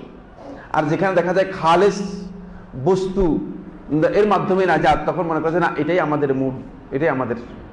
কিন্তু এটা আসলে বস্তুবাদী সভ্যতা, এটা বস্তুবাদের সাথে সম্পৃক্ত। তৃতীয় নম্বর হচ্ছে বস্তুবাদী সংস্কৃতির আরেকটি রূপ হচ্ছে এটি যে মানে আদর্শিকভাবে বিকৃত বস্তুবাদী সংস্কৃতি। এটি হলো ইহুদি এবং খ্রিস্টান সহ যারা আসমানি কিতাব লাভ করেছে কিন্তু আসমানি কিতাবকে বিকৃত করে বস্তুবাদকে যারা প্রাধান্য দিয়েছে এই সংস্কৃতির লোকেরা, এটাও পৃথিবীর মধ্যে বিস্তার লাভ করেছে। কিন্তু এই সবার কিন্তু মূল কথা একটাই, বর্তমান পৃথিবীতে সবার মূল বক্তব্য একটাই, সেটা হলো মানি, টাকা। টাকা হলেই সবকিছু, টাকাটাই হচ্ছে তাদের সম্পদই, হচ্ছে তাদের মাবুদ। এই জন্য আমেরিকার বিভিন্ন ধরনের বড় বড় পণ্ডিতরা বলেছে যে মানে আমাদের কাছে সবচেয়ে বড় মাবুদ হচ্ছে আমার প্রাইভেট কারটি। তারা মনে করে সবচেয়ে বড় মাহবুদ হচ্ছে প্রাইভেট কারটা, কারণ এই কার যদি আমার না থাকতো তাহলে আমি চাকরি করতে পারতাম না, আমি জীবন যাপন করতে পারতাম না, আমার কাছে কেউ এসে বিয়ে বসতো না, অথবা কেউ আমার সাথে লিপ টোকেদারও করতো না। বুঝতে পারছি কিনা? এই জন্য তারা বলেছে সবচেয়ে বড় মাহবুদ হচ্ছে আমার এই গাড়িটি। নাউজুবিল্লাহ মিন যালিক। এটা হলো বস্তুবাদী সভ্যতার বিষয়। আর এই বস্তুবাদী সভ্যতা এটি সাংস্কৃতিক দিক থেকে গোটা মুসলিম উম্মার উপর ব্যাপকভাবে প্রভাব বিস্তার করে আছে। এর কারণ হচ্ছে মুসলিম উম্মাহ এই বস্তুবাদী সভ্যতাটাকে সত্যিকারভাবে উপলব্ধি করতে পারেনি। দ্বিতীয় যে সভ্যতার কথা গোটা পৃথিবীর মধ্যে রয়েছে সেটা হচ্ছে তৌহিদবাদী সভ্যতা বা তৌহিদবাদী সংস্কৃতি। দ্বিতীয় যে সংস্কৃতি সেটা হলো তৌহিদবাদী সংস্কৃতি। এই তৌহিদবাদী সংস্কৃতি মূলত নবী এবং রাসূলদের মাধ্যমে, মহান আল্লাহ রাব্বুল আলামিন সর্বপ্রথম নবী আদম আলাইহিস সালাতু ওয়াস সালামের মাধ্যমে এবং এই নবীদের সিলসিলার মাধ্যমে বিশ্ববাসীর কাছে যে সংস্কৃতি প্রেরণ করেছেন সেটা হচ্ছে তৌহিদবাদী সংস্কৃতি। এবং এই সংস্কৃতিটুকু মূলত মানুষের মন মগজ থেকে মানে গ্রহণ করা নয়, মানুষের মন মগজ থেকে উৎকলিত নয়, বরং এটি হচ্ছে নবী এবং রাসূলদের পক্ষ থেকে প্রাপ্ত। নবী এবং রাসূলগণ এই সংস্কৃতির কথা বলে এসেছেন। ফলে বস্তুবাদী সংস্কৃতির দৃষ্টিভঙ্গি আর তৌহিদবাদী সংস্কৃতির দৃষ্টিভঙ্গির মধ্যে এক বিশাল ফারাক তৈরি হয়েছে। ফারাকটা কি? এটাকে ইলমুত তারবিয়াতে এভাবে বিশ্লেষণ করেছে। সেই বিশ্লেষণটা হলো এই, বস্তুবাদী সংস্কৃতিতে যেহেতু বস্তুই হচ্ছে তাদের মূল মাবুদ, এই জন্য এই বস্তু লাভ করার জন্য যত কলা কৌশল আছে, যত প্রক্রিয়া আছে, সমস্ত প্রক্রিয়া তারা কি করে? রপ্ত করে থাকে। বুঝে আসছে কিনা? বলছে আমাদেরকে স্যার বলতে বলতে শেষ। আমার এক বন্ধু আমাকে বলতেছে যে মানে ইউরোপের প্রশংসা করে, কাফেরদের প্রশংসা করে, কিন্তু আমি আল্লাহর দুশমনদের প্রশংসা মোটেও শুনতে রাজি নেই। যারা আল্লাহকেই চিনতে পারেনি তাদের প্রশংসা করার কি আছে? তাদের প্রশংসা করার কিছুই নেই। যারা যার মাবুদের হক নষ্ট করেছে, শেখুল ইসলাম ইবনে তাইমিয়া রাহমাতুল্লাহ বলেছেন যদি কেউ আল্লাহর হক নষ্ট করে সে বান্দার হক নষ্ট করবে না, এ বিশ্বাস করার সুযোগ নেই। এ বিশ্বাস আমি করি না। এই প্রশংসা করতেই পারি। বলছে তারা তাদের আচার আচরণ আপনাকে স্যার বলতে বলতে মুখে ফেনা এসে যাচ্ছে, কিন্তু স্যার বলতেছে কেন? স্যার নয়, আমাকে সিজদা করবে, যেহেতু তার উদ্দেশ্য হচ্ছে কি তার মাবুদ আমার কাছে আছে, সেটা হচ্ছে মানি। বুঝতে পেরেছেন কিনা? তার মাবুদ তো আমার কাছে, সুতরাং সে আমাকে শুধু স্যার বলবে না, আমাকে সিজদাও করবে সে। এই বস্তুবাদী সভ্যতার ধরন হচ্ছে এই, কারণ তারা এই মাধ্যমে তাদের কালচার এভাবে গঠন করে নিয়েছে। তাদের কালচার তারা এভাবে গঠন করে নিয়েছে। কিভাবে গঠন করেছে? যে তারা প্রত্যেকটি ক্ষেত্রেই কিভাবে মানে আপনার পকেট থেকে মানিটা তারা কি করবে? কালেকশন করবে, আপনার পকেট থেকে নিজের পকেটে নেবে। এর যত রকমের কলা কৌশল আছে, যত রকমের কায়দা আছে, সবগুলো তারা সুন্দরভাবে তৈরি করে নিচ্ছে। এটি আমি নিজের বক্তব্য দিচ্ছি না, বরং আমার রব সুবহানাহু ওয়া তাআলা কোরআনের মধ্যে বলেছেন ইয়ালামুনা যাহিরাম মিনাল হায়াতিদ দুনিয়া, যে মানে পার্থিব জীবনের যেটা মানে বাহ্যিক যে দিকগুলো আছে সেগুলো তারা জানে, বাহ্যিক দিকগুলো জানে, তারা বাহ্যিক সৌন্দর্যগুলো তাদের আছে। এটার উপর আমরা মুগ্ধ হয়ে যাচ্ছি। আমাদের মুগ্ধতা এখানে এসে গিয়েছে যে তাদের টাকা পয়সা দেখে আমরা অস্থির হয়ে গিয়েছি। অথচ আল্লাহ রাব্বুল আলামিন কোরআনে কারীমের মধ্যে বলে দিয়েছেন যে ওয়ালা ইয়াগুররান্নাকা তাকাল্লুবুহুম ফিল বিলাদ, তাদের এই হইচই, এই তোড়জোড়, এই দৌড়াদৌড়ি, এই টাকা পয়সার এই যে চাকচিক্য, এগুলো যেন তোমাকে কি করে, প্রতারিত না করে, তোমাকে যেন প্রবঞ্চিত না করে। সতর্ক থেকে যাবে, কারণ এগুলো প্রবঞ্চিত করতে পারে। এগুলো প্রবঞ্চিত করলেই তুমি বিপদগ্রস্ত হয়ে যাবে। এই দিকটা রদ করার জন্য তাদের মূল কাজটা কি? মূল কাজটা হচ্ছে আলাকাতুন নাসি বিন্নাস, মানুষের সাথে মানুষের সম্পর্ককে সুন্দর করা। বুঝে আসছে কিনা? এই মূলনীতিকে অনুসরণ করেছে। মানুষের সাথে মানুষের সম্পর্ককে মানে সুন্দর করা। আপনার সাথে আমার সম্পর্ক সুন্দর না হলে আমি আপনাকে টাকা দিব কিনা? কিয়ামত পর্যন্ত আমার পকেট থেকে টাকা দিতে পারবেন না। এই জন্য তারা একটি মূলনীতির উপর সবচেয়ে বেশি গুরুত্ব দিয়েছে, সেটা হচ্ছে মানুষের সাথে মানুষের সম্পর্ক কিভাবে সুন্দর করা যায়, চাকচিক্যময় করা যায়। এবং এই সংস্কৃতির মধ্যে, এই বস্তুবাদী সংস্কৃতির মধ্যে মানুষের সাথে মানুষের সম্পর্কটাকে বেশি চর্চা করা হয়। বুঝতে পারছি? আর কোন সম্পর্কের বক্তব্য নেই, কোথাও নেই। তাদের যত ডিকশনারি আছে, তাদের যত বই আছে, তাদের জন্য যত প্রকাশনা আছে, সব কিছুকে স্টাডি করেন, তাহলে আপনার কাছে স্পষ্ট হবে যে একটাই কাজ তারা করে যাচ্ছে, সেটা হচ্ছে কিভাবে সুন্দর সম্পর্কটা সুন্দর করা যায়, বাহ্যিক সম্পর্কটা সুন্দর করা যায়। কিন্তু আল্লাহ রাব্বুল আলামিন যুগে যুগে যে তাওহীদের সংস্কৃতি দিয়েছেন, তাওহীদের যেই মানে সভ্যতা দিয়েছেন, নবী এবং রাসূলদের মাধ্যমে যে কথাগুলো এনেছেন, এখানে তিনটি সম্পর্ককে প্রাধান্য দেওয়া হয়েছে। ওখানে কয়টি সম্পর্ককে প্রাধান্য দেওয়া হয়েছে? একটি সম্পর্ক, মানুষের সাথে মানুষের সম্পর্ক। এটাকে কিভাবে ডেভেলপ করা যায়।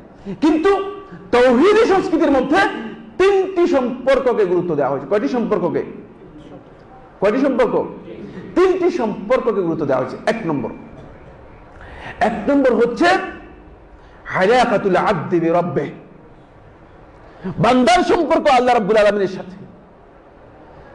বান্দার সম্পর্ক আল্লাহর সাথে যদি না হয়, তাহলে এই বান্দার কোনো মূল্য নেই। এই বান্দার সে অন্য হাইওয়ানের চেয়ে নিকৃষ্ট। এমনকি কিয়ামতের দিন তার এই বক্তব্য স্পষ্ট হয়ে যাবে, এমন ইয়া লাইতানি কুনতু তুরাবা। কিয়ামতের দিন সে আফসোস করে বলবে, হে আমার আফসোস, যদি আমি মাটি হয়ে যেতাম। কারণ কোনো মূল্য নেই। যারা তার রবকে সত্যিকার ভাবে চিনতে পারেনি, রবের পরিচয় লাভ করতে পারেনি, তারা কোনদিন মূলত মানুষের মর্যাদা লাভ করতে পারে না। এই জন্য একটি কথা আপনাদেরকে স্পষ্ট করে বলে দিতে চাই সংস্কৃতির এই আলোচনার মধ্যে, সেটা হলো মূলত মানুষকে আশরাফুল মাখলুকাত বলা হয় না, মূলত ঈমানদার ব্যক্তিরাই একমাত্র আশরাফুল মাখলুকাত। এটা কোরআনের বক্তব্য, সূরা আল বাইয়িনাতের মধ্যে স্পষ্ট করে দিয়েছেন। সূরা আল বাইয়িনাতের মধ্যে আল্লাহ রাব্বুল আলামিন স্পষ্ট, উলাইকা হুম খায়রুল বারিয়া, এরাই হচ্ছে সবচেয়ে সৃষ্টির শ্রেষ্ঠ, যারা ঈমান আনতে পেরেছে। আর যারা ঈমান আনতে পারেনি, ওয়াল্লাযীনা কাফারু, যারা কুফরি করেছে, মিন আহলিল কিতাব ওয়াল মুশরিকিন, আহলিল কিতাব এবং মুশরিকদের মধ্য থেকে, তারপরে কি উলাইকা হুম শাররুল বারিয়া, এরা হচ্ছে নিকৃষ্টতম সৃষ্টি। এই পৃথিবীর সবচেয়ে নিকৃষ্টতম সৃষ্টি হচ্ছে তারাই, যারা সত্যিকার ভাবে মাবুদের সম্পর্ক লাভ করতে পারেনি, মাবুদের সাথে কোনো সম্পর্ক হয়নি। এই জন্য যুগে যুগে নবী এবং রাসূলগণ যেই মিশন নিয়ে এসেছেন, যে সংস্কৃতি নিয়ে মানুষের কাছে এসেছেন, সেটি হচ্ছে আলাকাতুল আবদি বিরাব্বিহি, বান্দা তার রবের সাথে যে সম্পর্ক রয়েছে, এই একটি সম্পর্ককে ডেভেলপ করতে হবে। আর এই বান্দার এই সম্পর্কের ইসলামী পরিভাষা হচ্ছে ইবাদত। কি নাম? ইবাদত। ইবাদত গুলো এই সম্পর্ককে ডেভেলপ করছে। এই সম্পর্কের ইসলামী পরিভাষা কি? ইবাদত। এবং এই ইবাদত গুলোর মূলনীতি হচ্ছে একটাই, সেটা হলো কোন ধরনের ইজতিহাদ এখানে নেই, এটা ওহী নির্ভর। এজন্য সমস্ত উলামায়ে কেরামের ঐক্যমতে, সমস্ত মাযহাবের আলেমদের ঐক্যমতে এটি সাব্যস্ত হয়েছে যে আল ইবাদাতু কুল্লুহা তাওকিফিয়া, সমস্ত ইবাদত তাওকিফি বিষয়। এর মধ্যে কেউ খেলাফ করেছেন, দ্বিমত পোষণ করেছেন, আমার জানা নেই। যেহেতু আমি ইসলামিক ল এন্ড জুরিসপ্রুডেন্স উপর পিএইচডি করেছি, আমার জানা নেই যে কেউ খেলাফ করেছেন, দ্বিমত করেছেন। কারণ ইবাদতের বিষয়গুলো ইজতিহাদ করার কোনো সুযোগ নেই। এটি বান্দা তার রবের সাথে কি সম্পর্ক হবে, কিভাবে সম্পর্ক তৈরি করবে, সেটি এই বিষয়ে তাওহীদবাদী সংস্কৃতির মধ্যে প্রথম সম্পর্ক হচ্ছে একটি। দ্বিতীয় সম্পর্ক হলো বান্দা তার রবের সাথে সম্পর্ক তৈরি করলে তার নিজের সাথে সম্পর্ক থাকবে না, এটা হতে পারে না। আমি আমার সাথে কি সম্পর্ক তৈরি করব? আলাকাতুল আবদি বিনাফসিহি, বান্দা তার সাথে কি সম্পর্ক তৈরি করবে, বান্দা নিজেকে মূল্যায়ন করতে হবে, তাকে বুঝতে হবে। এজন্য ইসলাম যুগে যুগে নবী এবং রাসূলগণ বান্দা তার নিজের সাথে কি সম্পর্ক হবে এই বিষয়গুলো আলোচনা করেছেন, এবং এই তাওহীদি সংস্কৃতির মধ্যে এটাও একটি পার্ট। বস্তুবাদী সংস্কৃতির মধ্যে এটা নেই। আমি আমার সাথে কি সম্পর্ক করব, আর বান্দা নিজের সাথে সম্পর্কের যেই মূলনীতি, এই মূলনীতিকে ইসলামী শরীয়তের পরিভাষায় বলা হয় তাকে আখলাক। এটা কি বলা হয়? আখলাক, চরিত্র। এজন্য হাইওয়ানদের চরিত্র তৈরি হচ্ছে না, কারণ তারা শুধু দুনিয়া অর্জন করার জন্য নিজের সম্পর্কে কিছু জানে না। নিজের সাথে যে সম্পর্ক হবে সেই সম্পর্কের ব্যাপারে কোনো খবর নেই, বেখবর। নিজের নফসের সাথে, নফসের, অনেকে তো নফসের পূজারী হয়ে যাচ্ছে। এজন্য আমি আপনাদেরকে বলবো যে নিজের সাথে আমাদেরকে যে সম্পর্ক, এই সম্পর্ককে আখলাকের মাধ্যমে শুধু ডেভেলপ করা সম্ভব। এবং এর দ্বিতীয় সম্পর্কটুকু, তাওহীদের এই দ্বিতীয় সম্পর্কটুকু আমাদেরকে জানতে হবে। তাওহীদবাদী সংস্কৃতির মধ্যে দ্বিতীয় এই সম্পর্ক নিয়ে নবী এবং রাসূলগণ যুগে যুগে কথা বলেছেন। এবং সর্বশেষ মুহাম্মদ রাসূলুল্লাহ সাল্লাল্লাহু আলাইহি ওয়াসাল্লাম যখন রিসালাতের ঘোষণা দিয়েছেন, তখন তিনি দুটি বিষয়ে আমাদেরকে একেবারে স্বচ্ছভাবে তুলে ধরেছেন। বুইসতু মুআল্লিমা, আমি শিক্ষক হিসেবে প্রেরিত হয়েছি। আমার দায়িত্বের বিষয়টি তিনি স্পষ্ট করলেন। তার অন্যতম মিশনারি দায়িত্বের মধ্যে একটি গুরুত্বপূর্ণ দায়িত্ব হচ্ছে তিনি শিক্ষক। সেকেন্ড, তিনি যেটা বললেন, ইন্নামা বুইসতু লিউতাম্মিমা মাকারিমাল আখলাক, আমি প্রেরিত হয়েছি চরিত্রকে পরিপূর্ণ করে দেওয়ার জন্য। তোমাদের চারিত্রিক যেই দিকগুলোতে গ্যাপ রয়েছে, লেকিংস রয়েছে, যেগুলোর মধ্যে সমস্যা আছে, সেগুলো যাতে তোমাদের জন্য পূর্ণ করে দিতে পারি, এই জন্য আমাকে প্রেরণ করা হয়েছে। নবীদের এটি দাবি ছিল। যুগে যুগে কোন বুদ্ধিজীবী, কোন তথাকথিত পণ্ডিত অথবা তথাকথিত যে সমস্ত জ্ঞানীদের কথা বলা হয়েছে বা দার্শনিকদের কথা বলা হয়েছে, কোন দার্শনিক এই দাবি করে নাই যে আমরা চরিত্রকে পরিপূর্ণ করার জন্য আসছি। কখনো শুনবেন না, কখনো বলেন নাই। কিন্তু নবী এবং রাসূলগণের দায়িত্বের মধ্যে এটি একটি ছিল, এইটি একটি ছিল। 3 নম্বর যে পয়েন্টটি, সেটা হলো আলাকাতুল আবদি বিগাইরিহি। এটি ব্যাপক। বান্দা তার আশেপাশে অন্যদের সাথে সম্পর্ক কিভাবে তৈরি করবে, আশেপাশে অন্যদের সাথে বান্দার কি সম্পর্ক তৈরি হবে, এটা হচ্ছে তৃতীয় পয়েন্ট। শুধুমাত্র মানুষের সাথে নয়, এই দর্শনের মধ্যে, তাওহীদি দর্শনের মধ্যে, তাওহীদি সংস্কৃতির মধ্যে শুধু মানুষের সাথে মানুষের সম্পর্ককে ডেভেলপ করার বিষয়ে আলোচনা করা হবে না, বরং মানুষ তার আশেপাশে যত কিছু আছে সবগুলোর সাথে কি সম্পর্ক তৈরি করবে। সুবহানাল্লাহ। সহিহ বুখারী হাদিসের মধ্যে দেখেন, আবু সাঈদ খুদরী রাদিয়াল্লাহু বর্ণিত হাদিসের মধ্যে রাসূল হুদা সাল্লাল্লাহু আলাইহি ওয়াসাল্লাম ইরশাদ করেছেন, সেখানে বলা হয়েছে তোমরা রাস্তার হক আদায় করো, রাস্তার অধিকার আদায় করো। রাস্তার অধিকারের কথাও এই বিশ্ববাসীকে জানিয়ে দিতে মুহাম্মদ রাসূলুল্লাহ সাল্লাল্লাহু আলাইহি ওয়াসাল্লাম সামান্যতম ত্রুটি করেন নাই। অথচ আজকে দুঃখজনক বিষয় হচ্ছে, মুসলিম উম্মাহ আজকে সবচেয়ে নিগৃহীত। মনে হয় যেন মুসলমানরা মানে অধিকারের কোনো বক্তব্যই আজকে মুসলমানদের নেই, সব মানবাধিকার তারা নিয়ে চলে গিয়েছে। তথাকথিত বস্তুবাদীরা মনে করেছে যে তারাই মানবাধিকারের সবচেয়ে বড় প্রবক্তা এবং মানবাধিকার তারাই প্রতিষ্ঠা করেছে। ডাহা, মিথ্যা কথা এবং প্রতারণা ছাড়া কিছুই না। মূলত মানবাধিকার প্রতিষ্ঠার মূল ব্যক্তি হচ্ছেন মুহাম্মদ রাসূলুল্লাহ সাল্লাল্লাহু আলাইহি ওয়াসাল্লাম। তিনি সত্যিকার মানবাধিকার প্রতিষ্ঠা করেছেন, প্রত্যেকটি মানুষের হক আদায় করে দিয়েছেন। এমনকি একটা পাখির বাচ্চার হক একজন লোকের কাছ থেকে আদায় করে দিয়ে পাখিকে ফেরত দিয়েছেন। সুবহানাল্লাহ। ইতিহাস সাক্ষী রয়েছে, যেটি পৃথিবীর কোন মানুষের পক্ষে আজ পর্যন্ত সম্ভব নয়, কিয়ামত পর্যন্ত সম্ভব নয়। আজ পর্যন্ত সম্ভব হয়নি, এমনকি কিয়ামত পর্যন্ত সম্ভব হবে না পৃথিবীর কোন মানুষের পক্ষে, যেটি মুহাম্মদ রাসূলুল্লাহ সাল্লাল্লাহু আলাইহি ওয়াসাল্লাম করে দেখিয়েছে। এরপরে আমি যেটি বলতেছিলাম, এই 3টি সম্পর্ক মূলত এই তাওহীদবাদী যে সংস্কৃতি রয়েছে, এই সংস্কৃতির মানে এই 3টি সম্পর্ককে ডেভেলপ করার জন্য এই তাওহীদবাদী সংস্কৃতির মধ্যে বক্তব্য এসেছে। এটা হচ্ছে এই সংস্কৃতির মূল কথা। তৃতীয় যেই সম্পর্কটি, এই সম্পর্কের নাম হচ্ছে মুআমালাত। এর নাম হচ্ছে কি? মুআমালাত, লেনদেন, আচার আচরণ। এই মুআমালাত গুলো কখনো কখনো ইবাদতের মর্যাদা লাভ করে, কখনো কখনো কিসের মর্যাদা লাভ করে? ইবাদতের মর্যাদা লাভ করে। কখন ইবাদতের মর্যাদা লাভ করবে?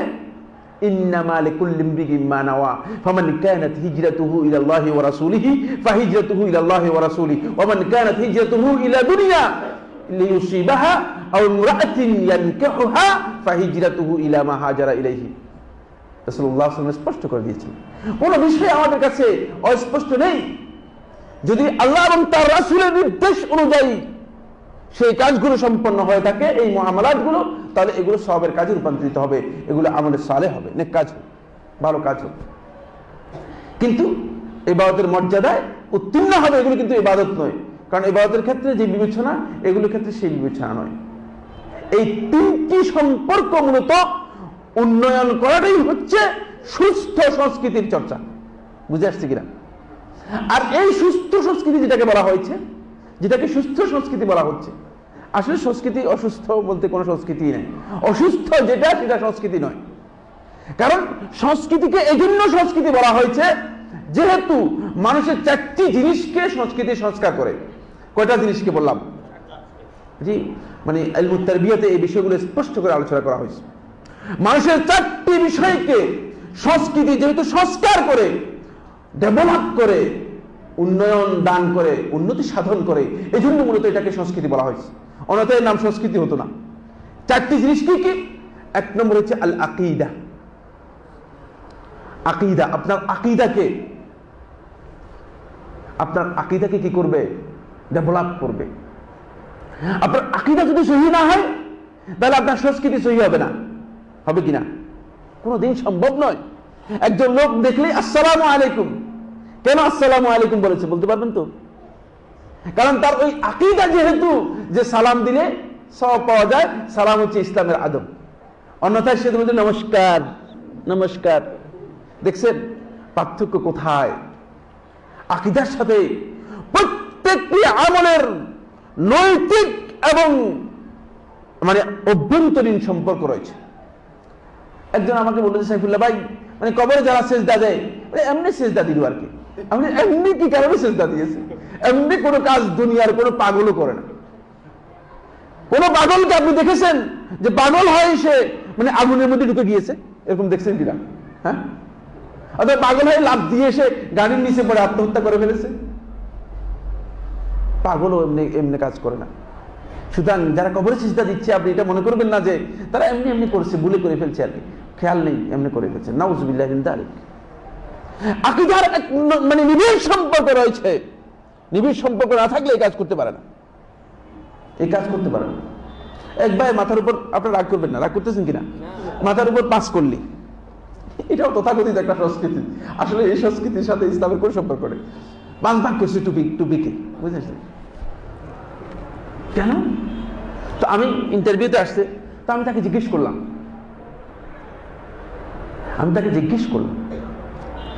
বললাম যে এটা কেন করলেন? কারণ আমি জানতে চাই যে এর দলিল থাকলে আমার এলেম হলো, কারণ আমি তো জাহেল মানুষ, চেষ্টা করি শেখার জন্য। সুতরাং জানতে চাইলাম যে এটা আসলে কেন করলেন, যদি দলিল থাকে আমাকে বলে দিলে ভালো, আমি উপকৃত। বলে এমনি করেছি। আমি বললাম যে ওয়াল্লাযীনা হুম আনিল লাগবি মুরিদুন, ঈমানদারদের পরিচয় দিতে গিয়ে আল্লাহ রাব্বুল আলামিন বলেছে, ঈমানদাররা কোন ধরনের অহেতুক বেহুদা কাজে লিপ্ত হয় না। রাসূল হুদা সাল্লাল্লাহু আলাইহি ওয়াসাল্লাম হাদিসের মধ্যে স্পষ্ট করে বলেছেন, মিন হুসনি ইসলামিল মার'i তারকু মা লা ইয়ানিহি। কোন ব্যক্তির ইসলামের সত্যিকার পরিচয় হচ্ছে যে সে ব্যক্তি তারকু মা লা ইয়ানিহি, তার সাথে যার কোনো সম্পর্কই নাই, কোনো প্রয়োজন নাই, এমন কাজে নিজেকে সম্পৃক্ত করবে না। অপ্রয়োজনীয় কাজে নিজেকে সম্পৃক্ত করবে না। কেন আপনি অপ্রয়োজনীয় কাজে নিজেকে সম্পৃক্ত? কোনদিন এটা হয় না। প্রত্যেকটি কাজের সাথে আকীদার একটা কি রয়েছে, নিবিড় সম্পর্ক রয়েছে। আমি যেটা বলতেছিলাম, পয়েন্টগুলো সময় শেষ হয়ে গিয়েছে, আর মনে হয় 2 মিনিট দেখা যাচ্ছে। প্রথম হচ্ছে, 1 নম্বর হচ্ছে আকীদা, মানে এই সংস্কৃতির মাধ্যমে মূলত আপনার আকীদাকে সংস্কার করা হবে, আকীদাকে ডেভেলপ করা হবে। দ্বিতীয় নম্বর হচ্ছে, এর মাধ্যমে আপনার আখলাককে কি করা হবে? বলিষ্ঠ করা হবে, আপনার চরিত্রকে বলিষ্ঠ করা হবে। তৃতীয় নম্বর হচ্ছে এর মাধ্যমে যে মূল্যবোধগুলো রয়েছে সেই মূল্যবোধগুলো আপনার সুপ্রতিষ্ঠিত হবে, আপনার মূল্যবোধগুলো সুপ্রতিষ্ঠিত হবে। 4 নম্বর হচ্ছে এর মাধ্যমে আপনার শিক্ষা সংস্কার লাভ করবে। আপনি কি শিক্ষা নেবেন? আপনি কি বিস্মি রাব্বিকাল্লাযী খালাক নাকি শয়তানের শিক্ষা আপনি গ্রহণ করবেন? কারণ শিক্ষার মূলনীতি আপনাকে প্রথম দেয়া আছে, ইকরা বিস্মি রাব্বিকাল্লাযী খালাক। সুতরাং যদি আপনার রবের শিক্ষা গ্রহণ করেন তাহলে আপনি সত্যিকার শিক্ষা লাভ করতে পারলেন, অন্যথায় আপনি শয়তানের শিক্ষা গ্রহণ করতে হবে, যেহেতু এর বিপরীতে আর কোনো রাস্তা নেই। এই জন্য শেখুল ইসলাম ইবনুল কাইয়্যিম রাহমাতুল্লাহ আলাইহি বলেছেন যে এখানে কোরআন কারীমের মধ্যে আল্লাহ সুবহানাহু ওয়া তাআলা এটাকে দুই ভাগে ভাগ করে দিয়েছেন, তৃতীয় কোনো ভাগ নেই। যেমন আল্লাহ সুবহানাহু ওয়া তাআলা দিন এবং রাতকে দুই ভাগে ভাগ করেছেন, এখানে তৃতীয় কোনো স্টেজ নেই, আছে নাকি? কিছু দিন কিছু রাতের কোনো আছে নাকি? না। হক এবং বাতিলকে দুই ভাগে ভাগ করেছেন, ফামাযা বাদাল হক ইল্লা দালাল, হকের পরেই দালাল, বিভ্রান্তি। সত্য এবং মিথ্যাকে দুই ভাগে ভাগ করেছেন, একটু সত্য একটু মিথ্যা, এরকম আছে নাকি? দেখেছেন? মানে এমন ভাবে আল্লাহ রাব্বুল আলামিন এই ভাগটা করেছেন যে এর মধ্যে মানে মাঝখানে কোনো অবস্থান, মাঝখানে কোনো স্টেজ রাখেন নাই। ফাসসাবিলু সাবিলান, রাস্তা হচ্ছে দুইটা। এক নম্বর হচ্ছে সাবিলুল মুমিনিন, মুমিনদের রাস্তা। ওমান ইউশাকিকির রাসূলা মিন বা'দি মা তাবায়্যানা লাহুল হুদা ওয়া ইয়াত্তাবি' গায়রা সাবিলিল মুমিনিন নুওয়াল্লিহি মা তাওয়াল্লা ওয়া নুসলিহি জাহান্নাম ওয়া সাআত মাসীরা। এর মধ্যে আল্লাহ সুবহানাহু ওয়া তাআলা স্পষ্ট করে দিয়েছেন সাবিলুল মুমিনিন, হয়তো মুমিনদের রাস্তা, এটার অনুসরণ করবেন, এটা হচ্ছে সত্যিকার সুস্থ সংস্কৃতি। অথবা আরেকটা রাস্তার কথা আল্লাহ তাআলা বলেছেন, ওয়া কাযালিকা নুফাসসিলুল আয়াতি ওয়া লিতাস্তাবিনা সাবিলুল মুজরিমিন ওয়া লিতাস্তাবিনা সাবিলুল মুজরিমিন, মুজরিমিনদের রাস্তা, অপরাধীদের রাস্তা। এই দুটি রাস্তা। ইয়াহইয়া ইবনে মুআয রাযী রাহমাতুল্লাহ আলাইহি বলেন, ইস-সাবিলুল মুমিনিন, মুমিনদের যে রাস্তা, এই রাস্তার মূলনীতি হচ্ছে তিনটি।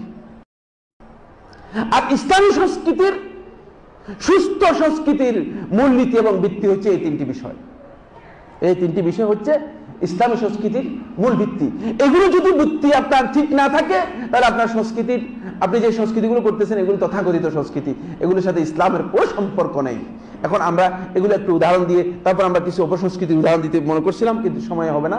শুধু এই তিনটি পয়েন্ট যেটি ইয়াহইয়া ইবনে মুআয রাযী রাহমাতুল্লাহ আলাইহি বলেছেন, এই তিনটি পয়েন্ট আলোচনা করে শেষ করে দিব। আমি কারণ নিজের বক্তব্য দেই না, সালফে সালেহিনের বক্তব্যগুলো কোট করি। আর ইয়াহইয়া ইবনে মুআয রাযী রাহমাতুল্লাহ আলাইহি, যারা এখানে আছে আহলে হাদিস আছেন বলতে পারবেন, তিনি আহলে হাদিসদের মধ্যে আবু হাতিম রাযী রাহমাতুল্লাহ আলাইহির পরে তিনি সবচেয়ে বড় মুহাদ্দিস ছিলেন, সবচেয়ে বড় আহলে হাদিস ছিলেন। তিনি বলতেছেন উসুলুহুম সালাসা, তাদের মূলনীতি হচ্ছে তিনটি। ওয়া লিকুল্লি আসলিন মিনহা দিদ্দুন, প্রত্যেকটি মূলনীতির বিপরীত রয়েছে। ফামান ওয়াকাআ ফি আসলিন ওয়াকাআ ফি জিদ্দিহি, যে একটা মূলনীতির মধ্যে বিভ্রান্তি হয়ে গেল, একটা ক্ষেত্রে যার পদভ্রষ্টতা হলো, ওয়াকাআ ফি জিদ্দিহি, সে বিপরীতের মধ্যে পড়ে যাবে, উল্টা দিকে পড়ে যাবে। আল আসলুল আউয়াল, প্রথম মূলনীতি, সেটা হচ্ছে আত-তাওহীদ ওয়া দিদ্দুহু শিরক, তাওহীদ এর বিপরীত হচ্ছে শিরক। সুতরাং কোন সংস্কৃতি যেখানে শিরকের গন্ধ রয়েছে সেটি ইসলামী সংস্কৃতি হতে পারে না। আপনারা কি মনে করেন, হবে নাকি? সেটি অপসংস্কৃতি, সেটি সুস্থ সংস্কৃতি হতে পারে না, সেটি ইসলামী সংস্কৃতি হতে পারে না। এই মূলনীতির উপর আমার সংস্কৃতি নির্ধারিত হবে। কবর পূজা ইসলামী সংস্কৃতি হতে পারে না, সৌদ পূজা ইসলামী সংস্কৃতি হতে পারে না, ফুল দেয়া, ফুল পূজা ইসলামী সংস্কৃতি হতে পারে না। এগুলো ইসলামী সংস্কৃতির বাইরে, ইসলামী সংস্কৃতি কখনো হতে পারে না। এগুলোকে সংস্কৃতি মূর্তি তৈরি করা ইসলামী সংস্কৃতি হতে পারে না। এগুলো ইসলামী সংস্কৃতির সম্পূর্ণ বাইরে, এগুলো কোনো সুস্থ সংস্কৃতি নয়। এগুলোকে যারা সংস্কৃতি মনে করেছেন তারা বিভ্রান্তির মধ্যে আছেন। মুসলিম উম্মার এই সংস্কৃতি নিয়ন্ত্রিত হবে এই তাওহীদের ভিত্তিতে, যে শিরক আছে কিনা। যদি শিরক থাকে সেটা মুসলিম উম্মার সংস্কৃতি হতে পারে না। আজকে সবচেয়ে বড় বিভ্রান্তি হচ্ছে এখানেই। একটি গল্প মনে পড়েছে, সেটা হলো যে মুসলিম উম্মাহ তার অস্তিত্বই ভুলে গিয়েছে। এই যে তাওহীদবাদী একটি সংস্কৃতির উপরে প্রতিষ্ঠিত উম্মাহ, তাদের সেই খবর নেই। এই জন্য তাদেরকে এসে তথাকথিত মানুষগুলো তাদের গোলামে পরিণত করে নিচ্ছে যে আমার মুরিদ হন, আমি আল্লাহ তাআলার কাছে বুঝে নিব। ব্যাপারটা নেগোশিয়েট করে জান্নাতে কিভাবে নিতে হয় এটা আমি বুঝবো। মনে হয় যেন আল্লাহর সাথে তার কেমন নিবিড় সম্পর্ক, মানে কতবার যে কথা হয়েছে। এমনকি এখানে একজন দাবিও করতেছে যে সে টেলিফোনে বারবার আল্লাহর সাথে কথা বলে। নাউজুবিল্লাহ মিন যালিক, ঢাকা শহরেই আছে। নাউজুবিল্লাহ মিন যালিক। কত বিভ্রান্তি আমাদেরকে, কতভাবে আমাদেরকে বিভ্রান্ত করতেছে। আমার তাওহীদ থেকে যদি সামান্যতম আমার সংস্কৃতি বিচ্যুত হয়, তাহলে এটাকে সংস্কৃতি হিসেবে ঘোষণা করার কোনো সুযোগ নেই, কারো কোনো অধিকার নেই। এটি সুস্থ সংস্কৃতি নয়, এই সংস্কৃতি কখনো হতে পারে না। এরপর দ্বিতীয় নম্বর যে মূলনীতি, সেটা হচ্ছে আল আসলু সানি, দ্বিতীয় যে ভিত্তির উপর মানে এই ইসলামী সংস্কৃতি বা সুস্থ সংস্কৃতির ভিত্তি, সেটা হচ্ছে আস-সুন্নাহ ওয়া দিদ্দুহাল বিদআহ, আর এর বিপরীত হচ্ছে বিদআত। বিদআত যেখানে রয়েছে সেখানে কোনোদিন সংস্কৃতি হতে পারে না, এটা সংস্কৃতি হিসেবে করার সুযোগ নেই। বলে যে আমরা এমনি করেছি, এটা আমরা কালচার হিসেবে করেছি। এই কালচারের অনুমোদন ইসলাম কখনো দেয় না। কোন বিদআতকে ইসলামের কালচার হিসেবে অনুমোদন দেওয়ার কোনো সুযোগ নেই, কারণ এই বিদআত সম্পর্কে রাসূলুল্লাহ সাল্লাল্লাহু আলাইহি ওয়াসাল্লাম তিনটি হাদিসের মধ্যে, হুযায়ফা ইবনে ইয়ামান রাদিয়াল্লাহু আনহু হাদিসের মধ্যে, আব্দুল্লাহ ইবনে মাসউদ রাদিয়াল্লাহু আনহু হাদিসের মধ্যে, আবু হুরায়রা রাদিয়াল্লাহু আনহু হাদিসের মধ্যে বলেছেন, ইন্না শাররাল উমুরি মুহদাসাতুহা, সবচেয়ে পৃথিবীর মধ্যে নিকৃষ্টতম কাজ হচ্ছে একটাই, সেটা হচ্ছে বিদআত সমূহ। পৃথিবীর মধ্যে সবচেয়ে নিকৃষ্টতম কাজ হচ্ছে এই বিদআতগুলো। কারণ কি এত নিকৃষ্ট হলো কেন? এটা কারণ হচ্ছে এগুলো মানুষ ইবাদতের আঙ্গিকে করার কারণে মানুষ ইবাদত থেকে বিচ্যুত হয়ে যায়, কিন্তু মানুষ বুঝতে পারে না। মানুষের অজান্তেই সে ইবাদত থেকে বিচ্যুত হয়ে যায়, সে বুঝতে পারে না, সে নিজেকে ধ্বংস করে দিচ্ছে। সে মনে করতেছে আমি সবচেয়ে বড় আবেদ, আমি আল্লাহ রাব্বুল আলামিনের ইবাদত করতেছি। সালাতের পরে যিনি মুনাজাত করতেছেন, তিনি আপনারা কি মনে করেন এই জন্য মুনাজাত করতেছেন যে জাহান্নামে যাব, মানে যে আমরা জাহান্নামে যাওয়ার জন্য মুনাজাত করতেছি? ব্যাপারটা কি এমন কিনা? এমন নয়, কারণ সেই ব্যক্তি আল্লাহ রাব্বুল আলামিনের কাছে নাজাতের জন্য মুনাজাত করতেছে, নাজাতের জন্য মুনাজাত করতেছে। তাহলে কোথায় তার বিভ্রান্তি? বিভ্রান্তি তো সেখানেই, সেটা হচ্ছে সে সত্যিকার ভাবে সুন্নাহকে বুঝতে পারে না, সুন্নাহকে সে বুঝতে পারে না। এই জন্য আমাদের কোন সংস্কৃতি, সুন্নাহর বিপরীতে কোন সংস্কৃতি অ্যালাউড নয় আমাদের কাছে, সেটা গ্রহণযোগ্য হবে না। আল আসলু সালিস, তৃতীয় যে মূলনীতি, সেটি হচ্ছে আত-তাআহ, আনুগত্য, ওয়া দিদ্দুহা আল মাসিয়া, এর বিপরীত হচ্ছে অবাধ্যতা। আনুগত্যের মূলনীতি হচ্ছে হালাল এবং হারামের বিধানকে অনুসরণ করা, দায়রাতুল হালাল ওয়াল হারাম, শরীয়তের মধ্যে হালাল এবং হারামের বিধানকে অনুসরণ করতে হবে। সংস্কৃতি কখনো আমাকে কোনো হারাম কাজে লিপ্ত হওয়ার কোনো সুযোগ দিবে না, দেবে নাকি? এটি সুস্থ সংস্কৃতি হতে পারে না। হারাম কাজে লিপ্ত হয়ে বলতেছে এটা সংস্কৃতি। যত গর্হিত কাজ আছে সবগুলোকে একসাথ করে, পূজা পার্বণকে একসাথ করে, এটার নাম দিচ্ছি এসো হে বৈশাখ সংস্কৃতি। ইয়া সুবহানাল্লাহ, বৈশাখ কোনদিন বলে নাই যে আমাকে ডাকো, কারণ আমি বাউন্ড তোমার কাছে আসার জন্য, কারণ আমার মালিক আমাকে বলছে আসতে, তোমার প্রয়োজন নেই। তুমি তুমি কে আমাকে এইভাবে ডাকার জন্য? মূলত আমরা কাল ডেকে আনতেছি, নিজের উপর বিপদ ডেকে আনতেছি।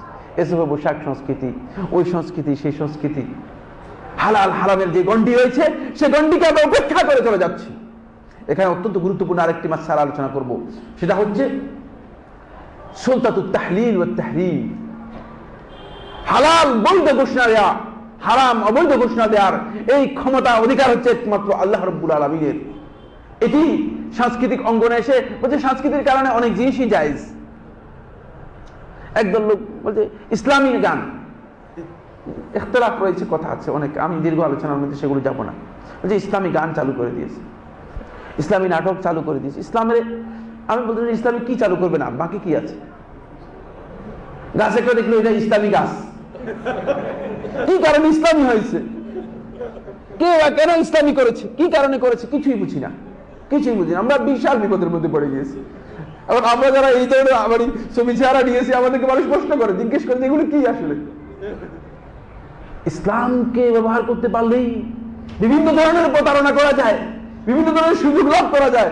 এই জন্য সবকিছু ইসলামী হয়ে যাচ্ছে, সবকিছু কি হয়ে যাচ্ছে? ইসলামী হয়ে যাচ্ছে। দোকানপাট থেকে আরম্ভ করে স্কুল কলেজ সব ইসলামী হয়ে যাচ্ছে, নিজে নিজে ইসলামী হয়ে যাচ্ছে। ইসলামের নামগন্ধ এর মধ্যে নেই, কারণ ইসলামের যে তিনটি মূলনীতির কথা আমরা আলোচনা করেছি এগুলোর কোনো খবরই নেই, হালাল করে দেওয়া হচ্ছে। এই জন্য হালাল এবং হারামের এই বিষয়টি মূলত একমাত্র অধিকার হচ্ছে আল্লাহ রাব্বুল আলামিন। এখন দেখা যাচ্ছে আমরা নিজেরাই সেগুলো তৈরি করে নিচ্ছি। এই সংস্কৃতি কিন্তু ইসলাম কখনো অনুমোদন দেয় না, কখনো অনুমোদন দেয় না। আসুন সর্বশেষ যে কথাটি বলে আমি শেষ করে দিতে চাই, সেটি হলো রাসূলুল্লাহ সাল্লাল্লাহু আলাইহি ওয়াসাল্লাম একটি ক্ষুদ্র সংস্কৃতির ব্যাপারেও আমাদেরকে সতর্ক করে গেছেন। শুধু এই কথাটুকু বলেই শেষ করে দেবো। আমি অনেকগুলো উদাহরণ এখানে আনার ইচ্ছা ছিল, কিন্তু আমার সময় শেষ হয়ে গেছে। আনাস ইবনে মালিক রাদিয়াল্লাহু তাআলা বর্ণিত সহিহ বুখারী হাদিসের মধ্যে রাসূলুল্লাহ সাল্লাল্লাহু আলাইহি ওয়াসাল্লাম থেকে তিনি বলেন, ক্বালা যাকারুন নার ওয়ান নাকুস। সাহাবীরা যখন সালাতের ঘোষণা আসলো, জামাতে সালাত আদায় করার জন্য কিভাবে লোকদেরকে ডাকা হবে, রাস্তায় দাঁড়ায় চিৎকার করবেন নামাজে আসেন, নামাজে আসেন, নাকি মসজিদের মধ্যে বলবেন যে গান গাইবেন, তারপরে বলবেন যে আসেন নামাজের সময় হয়ে গিয়েছে। এবং প্রবৃত্তির অনুসারীরা দেখবেন যে এখন মানে আজান দেওয়ার পরে আবার দরুদ শরীফ শুরু করে দেবে, মিলাদে শুরু করে দিচ্ছে, মিলাদে শুরু করে দিচ্ছে। এই পদ্ধতি করবে না কোন পদ্ধতি করবে? যাকারুন নার ওয়ান নাকুস। সাহাবীরা আগুনের কথা নিয়ে আসলেন, বলছেন যদি উঁচা জায়গায় পাহাড় অথবা টিলার উপর আগুন জ্বালিয়ে দেওয়া হয় তাহলে লোকেরা বুঝবে যে নামাজের সময় হয়েছে, লোকেরা আসবে। আরেকজন বলে যে না, নাকুস মানে বাঁশি, বাঁশি আছে না, যে বাঁশি যদি মানে বাজানো হয় তাহলে হয়তো লোকেরা বুঝবে যে নামাজের সময় হয়েছে। দুইটাই রাসূলুল্লাহ সাল্লাল্লাহু আলাইহি ওয়াসাল্লামকে বলা হলো। রাসূলুল্লাহ সাল্লাল্লাহু আলাইহি ওয়াসাল্লাম এই আগুন জ্বালানোর সংস্কৃতি এটি খ্রিস্টানরা অনুসরণ করে থাকে আজকের এই দিন পর্যন্ত। আজকের এই দিন পর্যন্ত কারা অনুসরণ করে থাকে? খ্রিস্টানরা অনুসরণ করে থাকে। আর এই নাকুস বাঁশি অথবা ভেনু বাজানোর এই সংস্কৃতি ইহুদিরা অনুসরণ করে থাকে। এই জন্য রাসূলুল্লাহ সাল্লাল্লাহু আলাইহি ওয়াসাল্লাম এই অনুমোদন দিলেন না, এই অনুমোদন দিলেন না। দেখেছেন ইসলাম এত একটি ডিস্টিংগুইশড সংস্কৃতি দিলেন যে সালাতের জন্য সালাতের কিছু শব্দ দিলেন, ওহীর মাধ্যমে প্রাপ্ত হলো। আব্দুল্লাহ ইবনে যায়েদ রাদিয়াল্লাহু তাআলা ওহী পেয়ে গেলেন, স্বপ্নের মাধ্যমে তাকে জানানো হলো এই আযান। তারপর ফাউমিরা বিলাল, বিলাল রাদিয়াল্লাহু তাআলা নির্দেশ দেওয়া হলো আন ইয়াশফাল আযান, জোড়ায় জোড়ায় আযান দেওয়ার জন্য, ওয়া ইউতিরাল ইকামা, এবং বেজোড় একটি একটি করে ইকামত দেওয়ার জন্য। সহিহ বুখারী হাদিস। এবার সালাতে আসার জন্য বিধান হয়। ছোট্ট একটি বিষয়ে রাসূলুল্লাহ সাল্লাল্লাহু আলাইহি ওয়াসাল্লাম ওই তথাকথিত অপসংস্কৃতির অনুসরণ করতে আমাদেরকে বারণ করেছেন। কিন্তু আজকে দুঃখজনক বিষয় হচ্ছে মুসলিম উম্মাহ এক গড্ডালিকা প্রবাহে ভেসে যাচ্ছে। মুসলমানরা তাদের অস্তিত্ব বিলীন করে দিচ্ছে, যেহেতু তারা এই তিনটি মূলনীতি সম্পর্কে তাদের জানা নেই। যে মূলনীতি সম্পর্কে আমি বলেছিলাম, ইয়াহইয়া ইবনে মুআয আর-রাজি রাহমাতুল্লাহ বলেছেন এই তিনটি মূলনীতির উপর আমাদের সংস্কৃতি প্রতিষ্ঠিত। একটি হচ্ছে তাওহীদ, সম্পূর্ণরূপে শিরক মুক্ত হতে হবে। দ্বিতীয় হচ্ছে সুন্নাহ, সম্পূর্ণরূপে বেদাত মুক্ত হতে হবে। তৃতীয় হচ্ছে হালাল এবং হারামের গণ্ডির মধ্যে হতে হবে, আনুগত্যের মধ্যে হতে হবে, আনুগত্যের বাইরে হওয়ার কোনো সুযোগ নেই। এই মূলনীতি যদি আমরা অনুসরণ করতে পারি তাহলেই কেবল সুস্থ সংস্কৃতি আমরা চর্চা করতে পারবো, এবং আমাদের সংস্কৃতি হবে সুস্থ সুন্দর সংস্কৃতি হবে। এই সংস্কৃতির দিকগুলো অনেকগুলো রয়েছে, অনেক দীর্ঘ আলোচনা। মোটামুটি আমরা প্রাথমিক কিছু কথা আপনাদেরকে বলার জন্য সুযোগ পেয়েছি। তারপরে সময় আর একটু বেশি হয়ে গেছে, আমি একটু ক্ষমা চেয়ে নিচ্ছি আপনাদের কাছে, যেহেতু নির্ধারিত সময় চেয়ে কিছু কথা বেশি হয়ে গেছে। আল্লাহ রাব্বুল আলামিন আমাদের সবাইকে তৌফিক দান করুন, আমরা যে কথাগুলো বলেছি সেগুলো উপলব্ধি করে যাতে সেগুলো আমাদের নিজেদের জীবনেও যদি হক হয় তাকে কোরআন এবং হাদিস অনুযায়ী আমল করতে পারি। আল্লাহ তাআলা আমাদের সবাইকে তৌফিক দান করুন। হাযা ওয়া সাল্লাল্লাহু আলা নাবিয়িনা মুহাম্মদ ওয়া আলা আলিহি ওয়া আসহাবিহি ওয়া সাল্লাম।